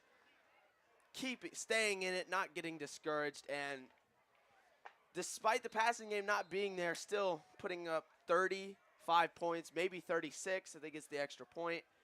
And they got it done when it mattered most, and that's what's important. A win is a win. Any win on the road is huge, although I do think this game might drop them in the rankings. Yeah, not the best game, but you got to forget about rankings if you're East. Yep. You got to just be happy. Yep. You got to win. Yep. You're still in contention for the GMC. You've got another easy matchup next week against Sycamore. You can't fall victim to that game. No. You can't let it happen again like this. I think they'll be definitely diligent next week to not let this happen against a poor Sycamore team, to put it nicely. But we called Colerain a poor team, and they stuck with it for 3 quarters. This one was a doozy. I think if you're a Colerain fan, though, you got to be happy with this game at least. Obviously, Yeah. you want your win. But this has been, I think, the best showing we've seen from Colerain since that 2022 season where they got their last win. It's been over 700 days since they got a win. This has been the closest they've gotten in a while, besides, obviously, the one-score game to Sycamore and the one-score game to Oak Hills. They've kept it close a couple times. I think the future of Colerain is bright. They've got a lot of young talent. And they just really want to return to that juggernaut that they were in the early and mid-2000s.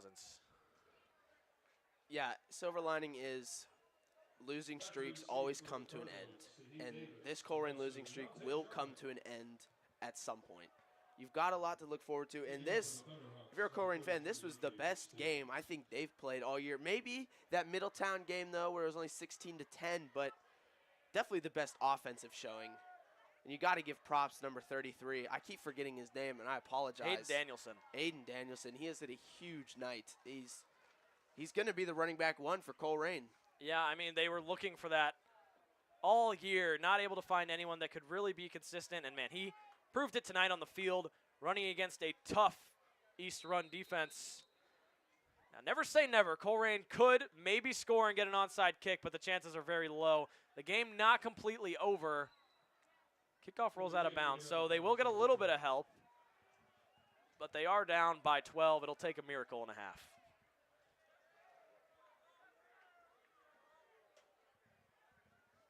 So the East defense marches out. They've just got to play smart. Should see them give Colerain room. Colerain going to be allowed to throw it underneath, but they don't want to give up anything big. Still 2 minutes left. And yeah, I mean, now you don't want to let them score another touchdown and then have this game be even closer than it really was. If other GMC teams look and they see 31-36, they're going to think East really struggled in this one. And while it has been rough, I wouldn't say that East struggled a whole lot. It wasn't really a struggle as much as it was just making dumb mental errors and crucial mistakes as Billups steps back, fires one over the middle, and he's got his man there. Shaheed Davis will get his first catch of the night. And like we said, East going to let him get those underneath as they have one timeout left. Maybe try and force another interception. Yeah, and like you said, I mean, I already feel the banter that we're going to get from West, that East team is going to get from West, because obviously West beat this team 52-0, and East kept it close. So they've just got to make sure this game doesn't get any closer than it already is. And Billups, what a run by him. Turned over on his head, but he got the ball down to the 40-yard line. Colerain moving the ball late, but it might be too little too late. 1st and 10, Cardinal from the 41. Billups looking alive late here. 1:24 left. They do have to get an onside kick, though, if they score, as it is a two-possession game. Stepping back, fires one to the right, and a catch that was almost made there by Shaheed Davis. He went up with one hand, maybe regretting that, wishing he would have gone up with two. It'll be 2nd and 10, though. It'll stop the clock at least for Colerain. That would have been a heck of a catch if he pulled that one in. Just too hard. And like you said, clock will stop. Zion Jones-Anderson able to do just enough to break that one up. Colerain at the 41. They've got a chance, but they've got to score now. Billups steps back, fires one out, and good catch there by Donovan Chambers. He's able to get out of bounds, stop the clock again. They're doing a good job of managing the clock, but they've got to score eventually. I think East is letting him get these plays, just not letting the huge play. Clock is draining down. I think if you're East, you don't want to allow them to get a garbage time touchdown because that wouldn't look good on the stat sheet. But with 1:09 left, they've moved the ball well. Colerain should move up in the rankings a lot after this game. East looking to just not to move down too far. Pressure coming. Billups able to escape. He's able to get away from the first tackle. And Carson Schroyer looks like he might have been able to wrestle that one away. It definitely looked like he lost the ball. I guess he was able to keep it. I mean, yeah. Sean Billups, man, he has had his struggles fumbling. He already fumbled once today. He was able to get back on it, though. I think he's fumbled twice now where they've that unfortunately fall right back on it. Would have been his 12th fumble of the season. He's got to be more careful with that as he airs it out to the right side, and good coverage there. That one broken up by Alexander Smith. He's had a pretty good game, had a few big plays tonight, and another one there. 46 seconds left on the clock. Colerain's running out of time. Yeah, with two missed plays. They had the first down run by Billups, bring up 2nd and 10. East defense trying to get a pick here.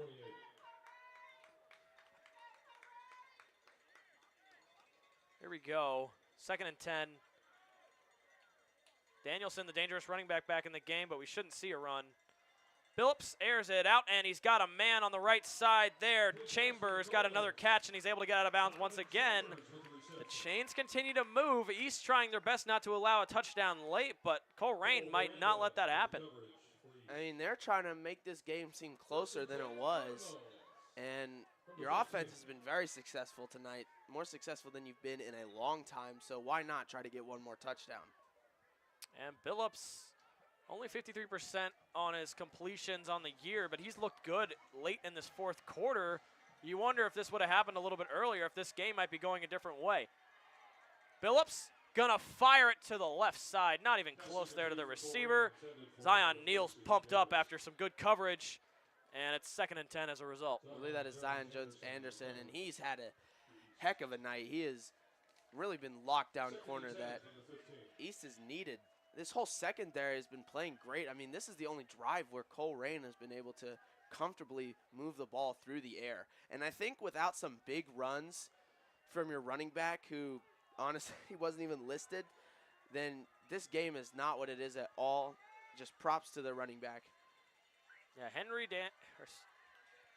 Hayden Danielson, really the key to the Colerain offense. Firing out to the right. It's caught there by Trayvon Smith, but he was taken down in bounds. And Colerain will use their final timeout after that play. We'll stick with you through it. Only 24 seconds left. And, I mean, East next week will get to take on Sycamore at home. Obviously, home field advantage big. And East will look to win big there if they want to move up in the rankings some more. Obviously, looking into the playoffs, East pretty much secured for at least a shot in the GMC playoff, or the OHSAA playoff. And they still have a chance at winning the GMC after they were able to hold on to this win. And I think that's the biggest thing you can take out of this. Yeah, just not the game you wanted to have. You got the win still, but this is not, this East team, the way they played against Colerain, you would not expect them to really go out and put up a huge fight against West, but I think this team will. They're going to bounce back. They're going to, I mean, Sycamore's another trap game that they could fall into, but after this one, I think it's going to be very clear that they cannot have that happen again. And Sycamore just got obliterated by West. So East trying to show what they can do again and then be ready for that game against Lakota West. It's 3rd and 3. Billups firing out. And it's caught. What a catch on the right side. Saheed Davis able to maneuver himself. That's exactly what East didn't want to happen late. And now Colerain has a chance to make this one a 5-point game late. Barring a historic collapse, this game should be over. All that Colerain did on that drive was make the final score seem way more close than it really was in this second half. Yeah, he's just going to have all eyes on the ball on the onside kick, which should come as a result. The extra point was good. So it's now 36-31, the highest scoring game Colerain has had in a very long time. And unfortunately, it is against Lakota East, but the way this game played out, we've been saying it, just happy to get the win. Yeah, and I like what you said earlier. I don't think it's credit to anyone playing bad in this game. Obviously, JT Kitten started off a little bit slow. Couple guys maybe not playing up to what they usually play up to, but it's just been those dumb mistakes that East has got to eliminate if they want to have a chance at winning the GMC, especially against a team like West, which is obviously their biggest test that's still coming up. They've got to execute there if they want to win that game. Yeah, most definitely. And you've seen Princeton beat West, and then Lakota East goes and they play Princeton, and they put up a heck of a game where honestly they should have won if not for those special teams mistakes that still haunt my dreams. Just this East team is very capable of playing against the better teams and hanging with them. I still think, despite what happened in this one, that Lakota East versus Lakota West game is going to be one for the ages. So the onside kick coming from the Cardinals. Obviously, it's very hard to recover an onside kick, especially when the other team knows it's coming. This is Colerain's last breath attempt at getting their first win in over 700 days. East looking to just walk away with another win. And while that losing streak is still going to go on, this was a hard-fought game by Colerain, who obviously has a lot of heart. They want to win. I'm just still... Onside kick rolls. Colerain's got it. What a mistake by the East special teams. I don't know if he touched it before or what happened. No, I think that went 10 yards. Oh my goodness, Colerain is still in this game. Oh, this is scary. This has been the most scary. interesting game that I have called. Man, all East had to do was jump on the onside kick. They could have ran up and jumped on it. I mean, that. Oh, no. It's going to come down to the wire. We did not expect this game at all. We were just talking about East looking, the best thing they can do is just walk away with the win, and now they've gifted Colerain another chance to win this game. That is... This would be devastating. Man, I mean... It hasn't happened yet, but if Colerain were to somehow score a miraculous touchdown, this... And... That's just bad. Looks like the kickoff team is... Are they back onto the... I think they're going to have to redo the kickoff. Well, that would be a massive break for East. I don't know what happened. We got no communication up here from the refs, but I'm not sure what went wrong, but... Jeez. So, East now, man, after what was I'm sure a few guys on that East team were shocked by that, but now they've just got to stop the second onside kick.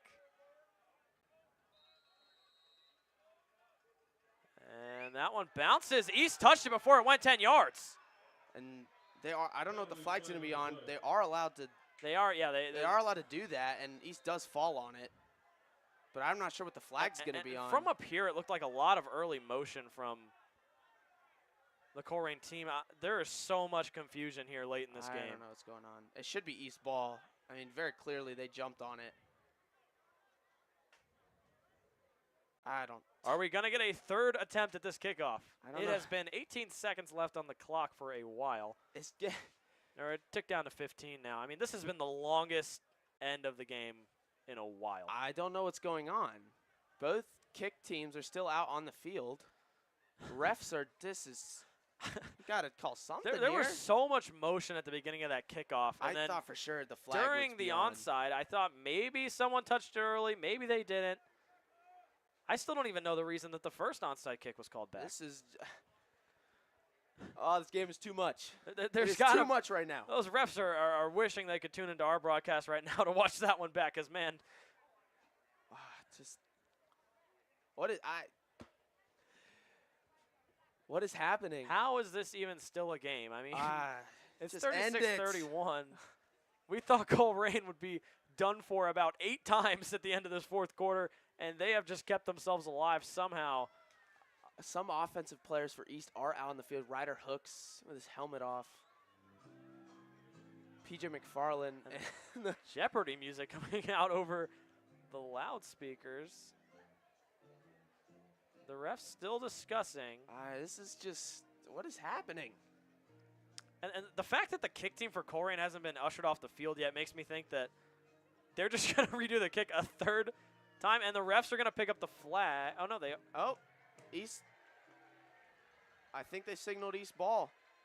We still have no clear signal up in the booth of what the official call is. The kicking tee is still out on the field. Now the ref picking it up, and finally we get closure on this game after what was a heart attack after a heart attack for East.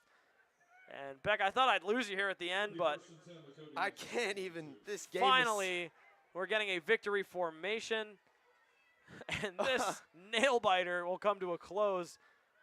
And this has been a fun one to watch. It has been fun for a fan of either team, really. I mean, you still obviously East wants to win this game by more, but as a non-biased spectator, this one was fun.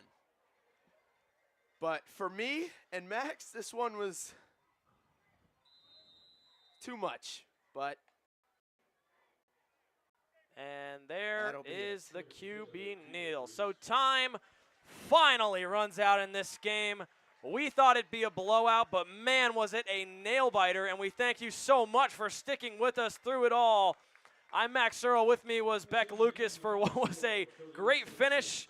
I want to give a shout-out to all of our sponsors and the athletic boosters, Lakota East Spark and Butler Tech. as well as the entire crew that put this stream together away at Colerain. East will travel back home to take on Sycamore next week, and we'll see you then. And from Max Earl and Beck Lucas, we thank you so much for watching.